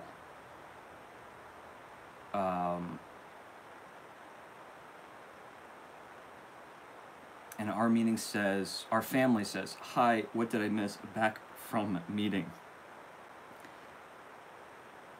Oh, waiting on the delivery. I got you. Wait, your Bath and Body Works. I think that being consistent is the most important thing, regardless of the theme of the content. And that is so important, Amanda. That is, I think that's such a. And I mean that. It's a fantastic observation because it's completely true. It's not only true for the viewer, but it is true for growth of a YouTube channel. Like, I'm not one who wants, I'm not seeking to have hundreds of thousands, millions of subscribers, but growth is important. Growth implies that what you're producing is succeeding and you're reaching, you're reaching more and more people. And I feel like 2018 for me was, if you look at my statistics, if you look at my views, I'm just not feeling like there's the growth that I need. And at the same time, I'm not scratching that itch of being artistic enough. If you ask me what my favorite videos are, and those of you who've only seen my candle content, and those of you who really know my content and heard me speak about this, I apologize, but you know, like the night where I spent the entire night alone at the Lizzie Borden house, to me that was not only a life, I don't say life-changing experience, but it's an experience that I'll never forget, ever. And the fact that I made a video and documented the experience, and the fact that I can even watch it and enjoy it, is such a huge pleasure, right? So, to me, that, although that had nothing to do with aromatics, it's very easily could have been, I could have taken an aromatic approach to that. And I think that is really what I need to focus on this month. This month I need to edit my butt off, because I'm not kidding, I have things that go all the way back to Halloween that still, and before Halloween, that still needed to be edited, still have to be edited, and get them posted. It's gonna be weird because you're gonna be seeing me posting Halloween stuff, you're gonna be seeing me posting Christmas stuff, but at the same time, I'm gonna slow down the filming for a little bit and try to keep going with the lives. Jordan says consistency is key for sure.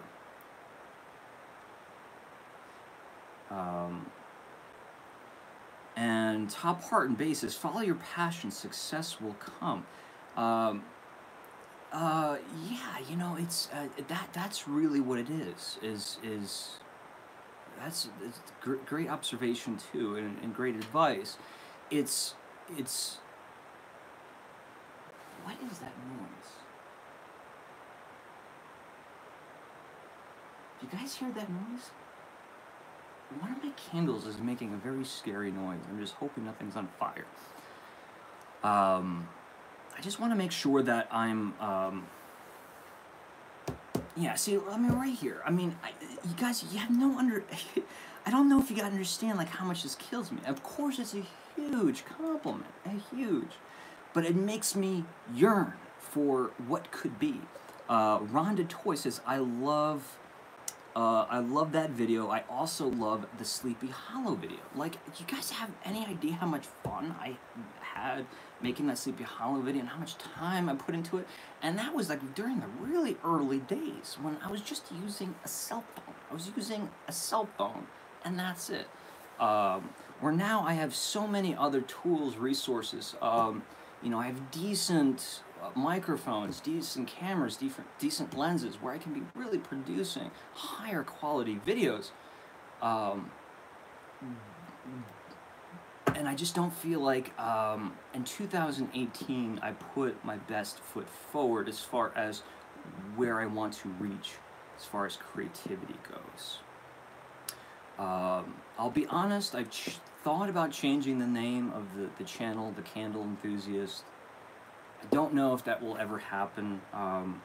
Ideally, I would love the show that I produce to be called Aromatic Adventures with the Candle Enthusiast. But changing the name of your channel can prove to be deadly. And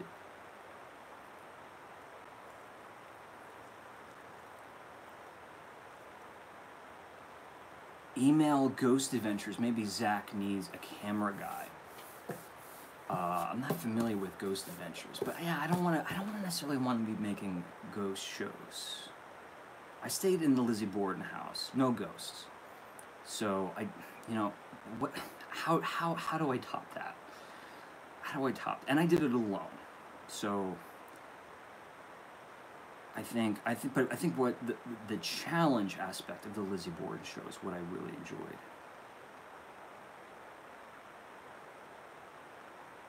Jordan, this is very interesting. Fragrance is a beautiful thing. Don't let other people in the community ruin how special it is for you.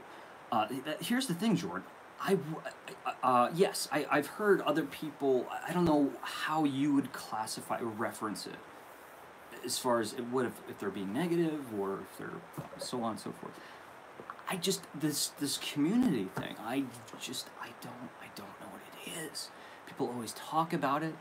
And I know a little bit about it more now because of the Candle Enthusiast Facebook group. And it's been around a while, but I understand that there's other Facebook groups. I understand that there's so many candle reviewers out there that I'm not saying anything about them specifically, but just because of me not being aware, I never knew they existed until.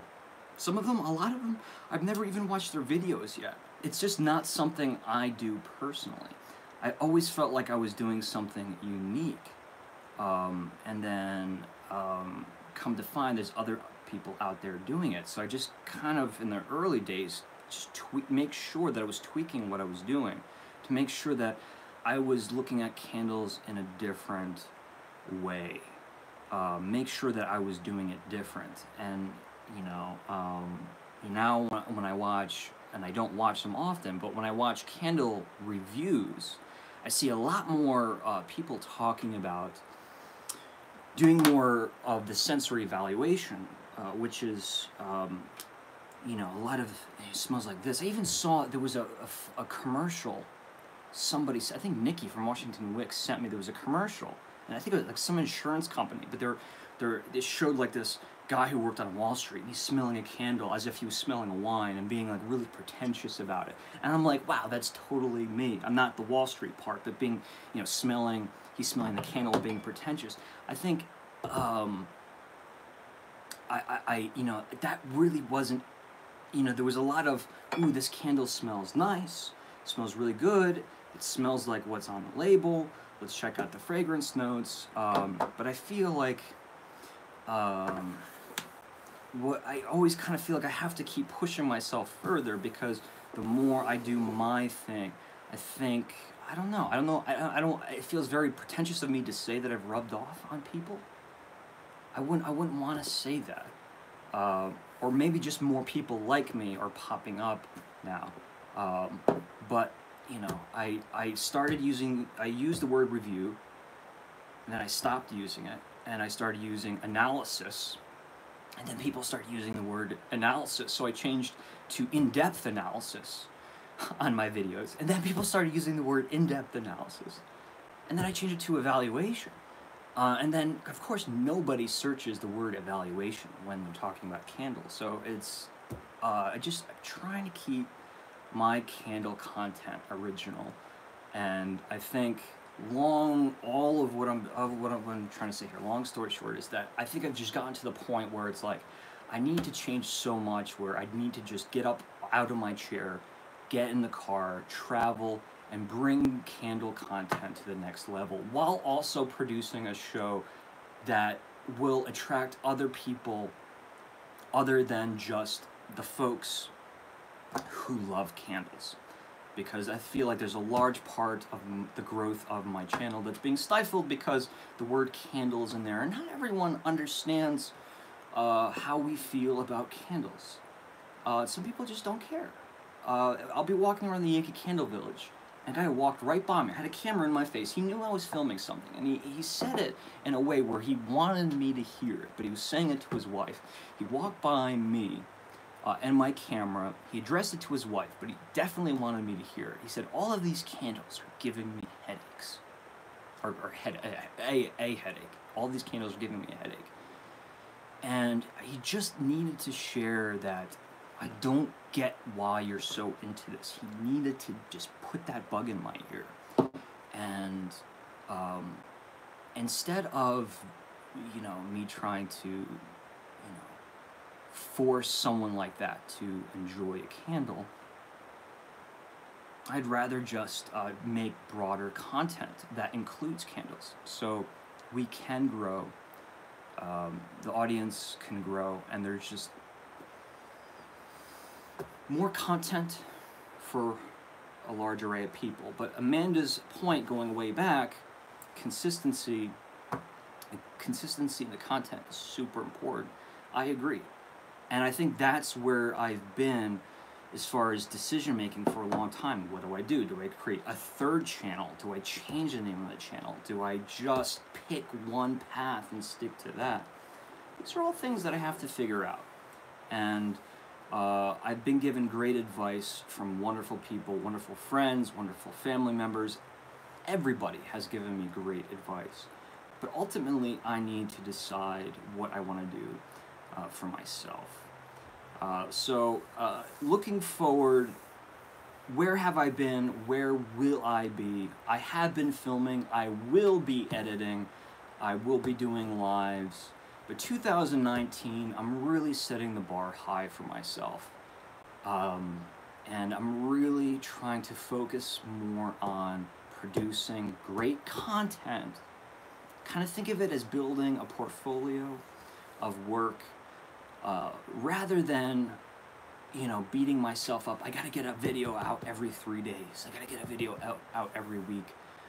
That's what this second channel's for. You know, if I want to do a quick daily vlog, maybe I could just post it on this channel. And this channel won't be just a live channel. But all of the higher production value videos, I think they belong on the Candle Enthusiast. And maybe the Candle Enthusiast, that channel, I said January 1st it was going to change to Aromatic Adventures. Not to you, but I said it to friends outside of the internet and to family members that I was going to change the name of my channel to Aromatic Adventures. But the jury's still out on that one. Okay, so Cruisebat Morgan is saying, I agree with Jordan. fragrance is a beautiful thing. Yeah, so, yeah. I agree with Jordan, too. Oh, wait. Your content has been A1. You're completely different than anyone else, which is a breath of fresh air for sure. Keep doing what you're doing, although I do miss the old Yankee Candle analysis. And look, guys, I'm sorry, it's messy. I never do this. But do you see that? That is a small portion of my Yankee Candle collection. Well, it's not a small portion, that's the bulk of it, but what I'm trying to say is those candles are 1, 2, 3, 4, 5, 6. They go 6 back, right? This equals over 330 Yankee candles. In the history of the Candle Enthusiast, I've only produced 200, not only, I don't want to say only because it took a lot of work, 250 videos. There's so much I could be doing with these Yankee candles, and I'm fully aware of that. And not to mention that I have 2 shelves right here, just like this one. Don't want to show you because they're very messy, and I just don't want. I'll show you super quick. Bam, okay? Bam. Just so you know I'm not lying. This shelf here is Kringle Candle, small production candle companies, gifts from you guys. I'm working officially with Votivo, the luxury candle company now, Village Candle, over here, Witch City Wicks, Washington Wicks, all the people I've made very close friends with. So many candles to talk about. I just need to tread lightly. So, any questions? Okay, wait. I want you guys' feedback. I don't really want... I mean, questions. Throw me questions. Throw me content. Or questions. Throw me comments. This is a very, very strange live stream, but I have it here. Oh, my battery's running low. I've learned so much from you. This is Doug from Hauling Wax in Spooky Village. I've learned so much from you. I make no bones about that. I came into the whole candle thing after you were already up and running, so I don't really know what it is like pre-TCE, the Candle Enthusiast. I remember the very specific conversation Doug and I had when he first introduced himself to me. And I don't know, Doug, exactly where you stood on candles before you found some of my videos. But one thing I noticed from Doug is that from the beginning, and I think he's proved himself that it's not just a phase. Really passionate. Doug is really, really passionate. I don't know what the YouTube candle community was before Candle Enthusiast. I was familiar with Anthony from Candle Cafe and a few other people, but I didn't really know either. But I did notice I don't know what I'm trying to say. I don't want to make it sound like I hope it's not coming across like I'm just trying to say that people have copied me in any way. I just feel like as more candle reviewers start to come to the picture, to me, you know, what's happened is it's been more of a competition where like, who's going to be the first to talk about this candle? Who's going to be the first to talk about this candle? And I just don't want to be a part of that game. I mean, this is why I didn't do the spring lineup for Yankee Candle this year. You know, every year I'm there at Yankee Candle on December 26th, the day after Christmas, to get the Yankee Candle spring preview. I didn't even go. I don't even have them. I don't even own them. Because I just don't want to be a part of this game. Who's going to do it first? Because it's this race to who's going to get the views. I don't want to do that. I'd rather let someone who's got a great nose and who's a great storyteller like Doug, someone who is just so genuine and very articulate like Anthony. I would want to see him talk about those videos. Someone who can bring budget and the quality of the burn, go into very specific things, OCD in a good way, like Brett from Philly Candleman. I'd rather see these fine folks talk about those candles. And also at the same time, I want them to introduce me to new candles. I don't feel like we should all be talking about the same candles. I'd rather go off and do my research, bring candles, and share them with you.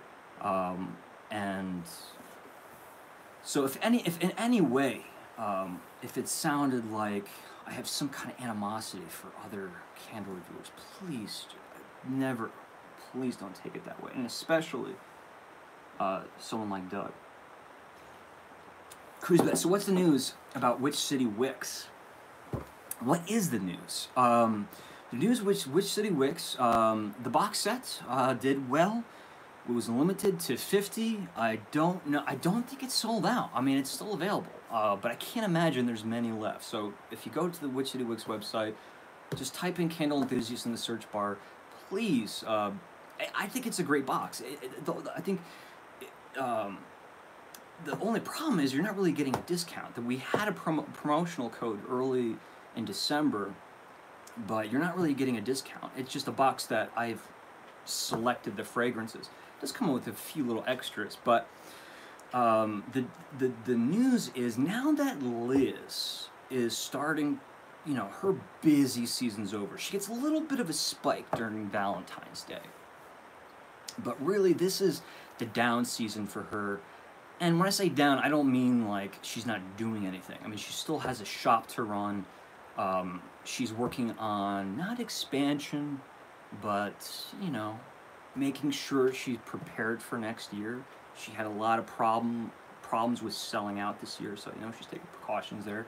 So Liz and I, with Witch City Wicks, we had a really, really big project for Halloween that we were going to do. It didn't work out because she was incredibly busy. Then I had proposed a really fun project for Christmas, and she totally was into it, dug it. I was really excited. Just time is a factor, and ran out of time, and it was a little bit of a risk. But I think it's time that Liz and I work a little bit closer and trying to figure out, you know, what's a good way we can work together. You know, I've offered several times, like, maybe we should do some vlogs of Witch City Wicks behind the scenes, you know.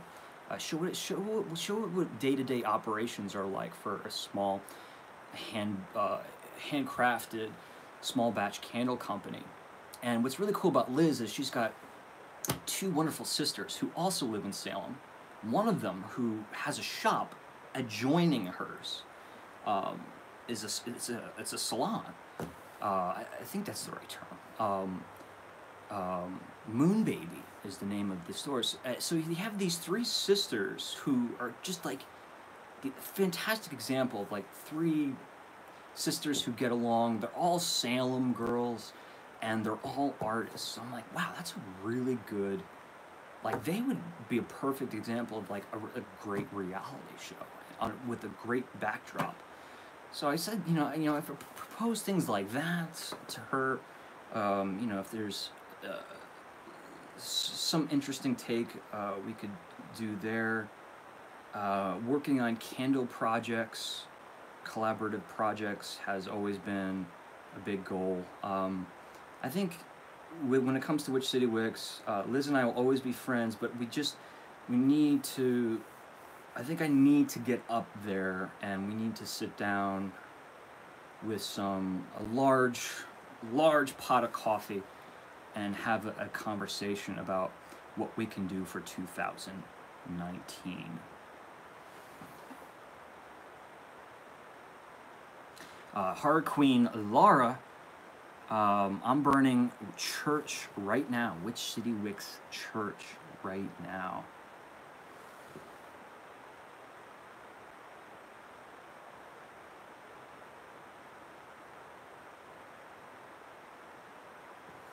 I'll read this. Doug says he doesn't want to touch it, but I'll read this. from Sean. Shane, Doug, Anthony, and Brett are good, but I like going to paranoid, delusional people for my reviews personally.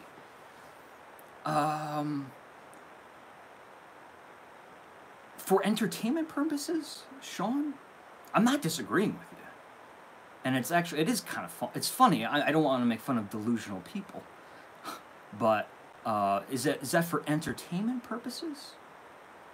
Or is that, do you find that those who are very, very opinionated just maybe they give very honest reviews, and that could be very true. I mean, if you look at a lot of movie reviewers, they can be very strange individuals, but they know their films very well.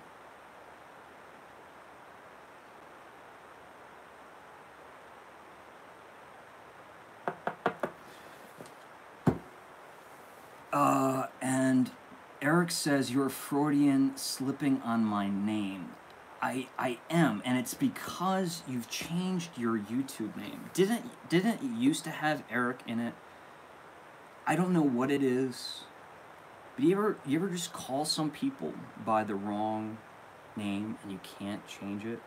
And what's weird is, I think he's referring to, did I call you Sean a couple times? I call you, I don't know what it is. I don't know what that is. I could take a couple guesses. And thanks for the name compliment earlier, by the way, says Top Heart Bass. Yeah, my pleasure. And if anyone doesn't know, that's heart is top note. We know top notes, mid notes, and bottom notes, or bass notes. But mid notes, typically in the perfume world, are called heart notes. You know, you see candle companies use mid notes. Just so consumers know what they're talking about. But I think that's a great name because it's obvious that you know a little bit about fragrance.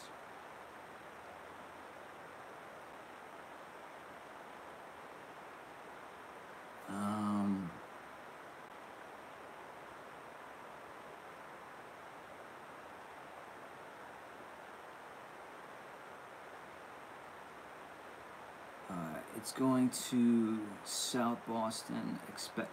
It's like going to South Boston and expecting a discount at a family-owned small Italian bakery. Would you pay every dime without discount for quality? I wish I knew what that was in reference to. Okay, small artisan wax companies cannot really give out discounts and cover their bottom line. Yeah, I mean, I don't know if someone asked a question about that. Like, what does Liz charge for a candle? Which City Wicks?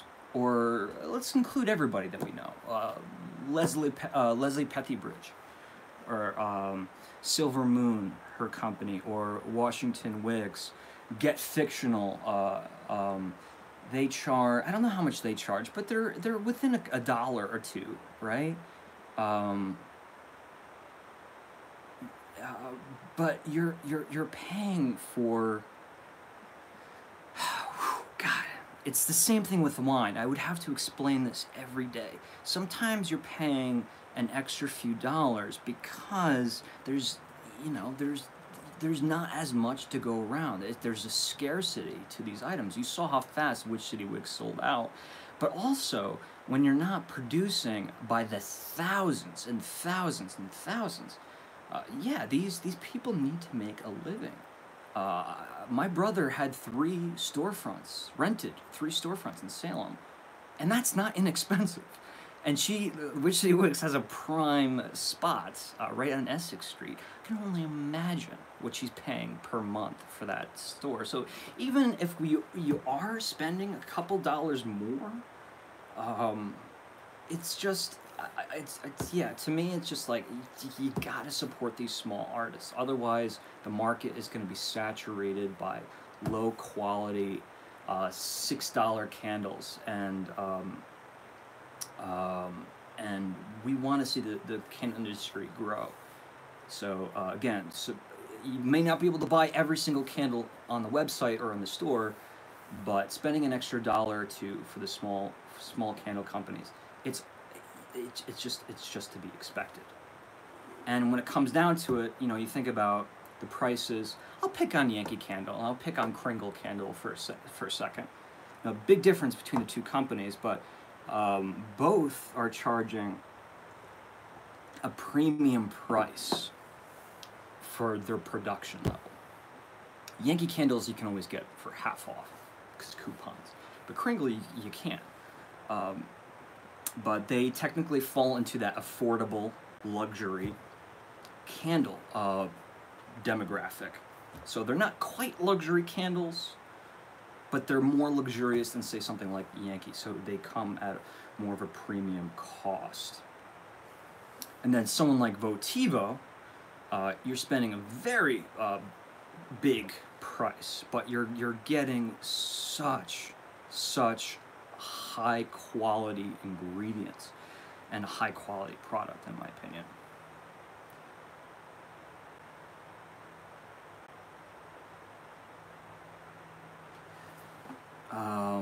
What about my name? My clothes really do smell like candle. I'm just saying that. My boys say my friends would tell them that they smell like pancake syrup. So funny about that. My clothes smell like candles. We have to get to know each other a bit more. My clothes smell like candles. I don't think we've ever had a conversation. It's funny how I talk to any candle maker. They'll tell me their story about. I think Liz was telling me how, from Witch City Wicks, how she was picking up her kids from school, and they're always making fun that she smells like a birthday cake or something like that. My battery just died on my computer. So we're gonna have to end this here, but I think this was good. It was a bit scattered. It was a bit rambly, and I'm gonna try to sum up everything right here, and be as honest and transparent as I can. I am not walking away from YouTube. I don't want to do that. But in order for me to stay, I need to really step back and examine precisely what I'm doing and where I'm going. I know during this process, there's going to be a loss of subscribers. There's going to be a loss of confidence from my viewers. I've never lost so many subscribers in my history of being on YouTube than I have in the past month. And it's just gotten to the point where it's okay. It's okay. What's important to me is getting on the right path, referencing Amanda and her observation. I need to find some form of consistency for the Candle Enthusiast, while at the same time, it's kind of contradicting myself. Consistency, but keeping the consistency on a broad topic, so that we can welcome a whole new slew of viewers to come join the Candle Enthusiast. So please reach out to me. The best, you guys know how to reach out to me. I have an email. Keep the emails nice and short and concise.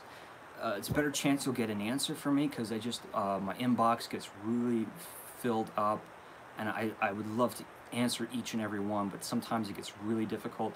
Leave me a comment. Follow me on all the social media platforms. If you haven't joined the Candle Enthusiast Facebook group, please swing over there. I could tell you right now, never, even for like when I work on a movie, I gotta talk about that. When I work on a movie and then you finish up, you become family with all of these people, these hundreds of people that you worked with on a movie. So you always kind of start a Facebook group so you can all stay in contact. I never even liked that. I just never really enjoyed the Facebook platform. I just don't do it, right?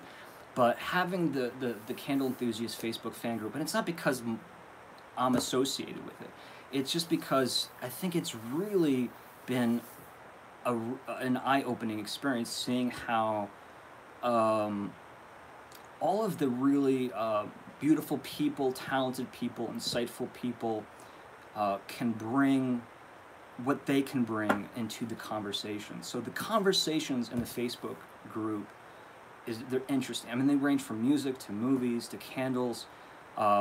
It's a place where you can post your opinions on candles as long as everything stays positive.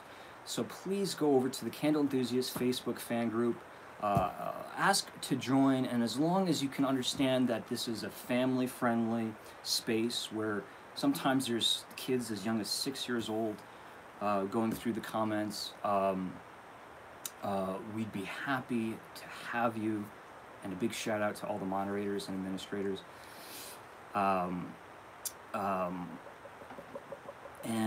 The movie. Okay, so the movie, let me talk about that real quick. My brother is a writer, a director, a producer, a filmmaker. He's directed three feature films. I've worked on those 3 feature films. Together we have worked on television pilots, and we have worked on documentaries. I have worked on a slew of other projects myself. I've kind of separated myself from the film industry, but every so often, it takes my brother several years because of his process. He's a writer, producer. He's got to raise the funds through investors. It takes several years in between every time he makes a feature film, and essentially what has happened in the past month is his next feature film went from developmental stage to the greenlit stage, meaning money can really start being spent, people can start being hired, and dates and all that jazz, locations and production scheduling and all that. None of that is in cement, but you can see how once my involvement in that comes up, that it's going to not interfere, but it's going to kind of hinder what I'm doing with the Candle Enthusiast. I don't know what role I will accept on this new film. Again, I've been the first assistant director on his other films. It's a very non-glamorous job, first assistant director. It's like you're constantly the bad guy on set, and you really have to crack the whip, and that's not really me. But I will definitely be working very closely with my brother on this new film. It's so super cool. It's kind of a Disney meets Jim Henson live action with animation and puppetry. It's so exciting. Justine Azaric from YouTube, she's attached to the project. Brian Hall from YouTube is attached to the project. So many other big names that haven't been officially named are attached to the project. So we're very excited to work on this project. And what I asked my brother is if could I bring my channel, Aromatic Adventures, into the process of making this movie. Can I vlog while still making the movie? Because the movie making process from beginning to end could take a very long time. I don't know how much involvement I will be, whether it will just be pre-production or pre-production and production. Probably won't be involved with post-production because that will be done out in Los Angeles. But I'll keep you guys informed. But this is something that really is happening. It last year I mentioned it a few times, and I wasn't really sure, if it would happen, how fast it would happen. There were a lot of things up in the air, but it's really been greenlit at this point. So everything is in motion. So that's exciting. We'll see some, hopefully have some, I'll bring in some of my other interests, my filmmaking interests and my film work into the Candle Enthusiast. it's the only way I could think about doing the two projects at once, but I think it has the potential to be really, really fun. I just have to be creative about that, and I have to be prepared for that when all of that goes down. I mean, my battery died, but let me see if I have any... I have said it before, but it bears repeating. You should do what makes you happy with your main channel. You can always throw occasional reviews on this channel if you make this strictly a travel-based. Eric's right. Eric's right. I didn't call you Sean that time. Yes, it's just I need to make definitive choices. I can be indecisive sometimes, so I have to make choices and stand by them and do it. I think everyone will be happy in the end. I will be happy. I am very happy right now. I never thought I'd be where on this path in my life. But it's exciting, man. It really is exciting. I can't tell you. It's the things that I've done and the people I've met. I can't wait to share my videos with you. But this just in this past month, it's really shown me that there's some big possibilities to link my love of fragrance, my love of being behind the camera, my love of being on the road. There's something that can really bring all of this together, and it's just going to be a slow process of taking steps, because you have to remember, I'm doing this with very limited funding, and all of the funding is coming from what I can raise from my own personal salary and donations. So with that said, if you guys want to help fund the Candle Enthusiast, my artistic efforts, there's plenty of ways to do that. Check the link or the description section below. All I ask is be very careful of donating too much. I'd rather everybody give $1 a month than seeing somebody give $50, $100, unless you're a part of the subscription box club. That's different because you're getting something in return. But you know, if every one of my subscribers on my main channel gave $1 a month, and I sometimes wonder if I even deserve that for the amount of videos that I put out. I'm very hard on myself, but if I had that kind of funding for the Candle Enthusiast, I really think I could manage to do the Candle Enthusiast full time and get to my inevitable goal a lot quicker. But we'll see. We'll see. I want to thank everyone for joining in on this all over the place live video. Huge shout out to Rianne for sending me this monstrous care package. Big shout out to my family for my Mary Poppins limited edition doll figure, whatever you want to call it. It certainly is going to brighten my day. I highly recommend, if you can find one, and if you're as passionate about Mary Poppins as I am, try to get one. I'm seeing it with my eyes, and it's just the quality of it's so nice. If you're into that kind of thing, collectibles like that.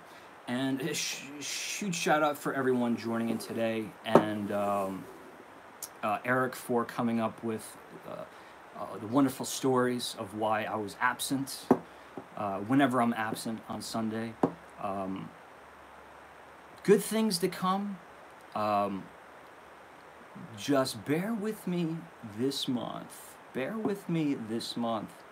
I'm working very hard, but you just, again, just like the past few months, you might not be seeing a lot of uploads. You're going to see uploads because I'm going to be editing, but you're not going to be seeing tons of uploads, and especially, you're not going to see Bath & Body Works content from me this year.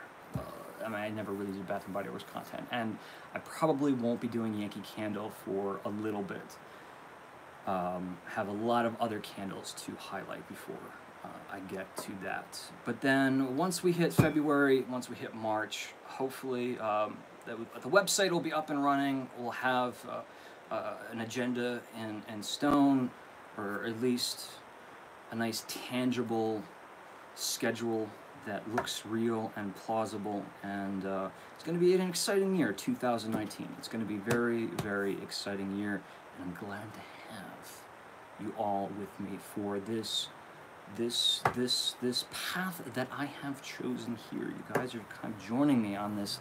I have no idea where I'm going, what I'm doing, what tomorrow will bring, but one day I think I'll look back on all of these times and be like, wow, this was really a fun, organic experience, trying to figure out where I'm taking this channel. Anyway, I've talked enough. Everyone go make some coffee if you're at work. I hope 5 o'clock comes quick, and I'll be talking to you guys soon. And leave comments, ask me questions. Be careful with the emails. Be careful with the emails. But please contact me. And thanks for everyone who commented. And you lurkers in the background who are watching but are not commenting, step forward. Next time on Aromatically Speaking, my live stream, make sure you chime in on the comments on the chat. Thanks so much, guys. Talk to you soon. Bye. Bye-bye.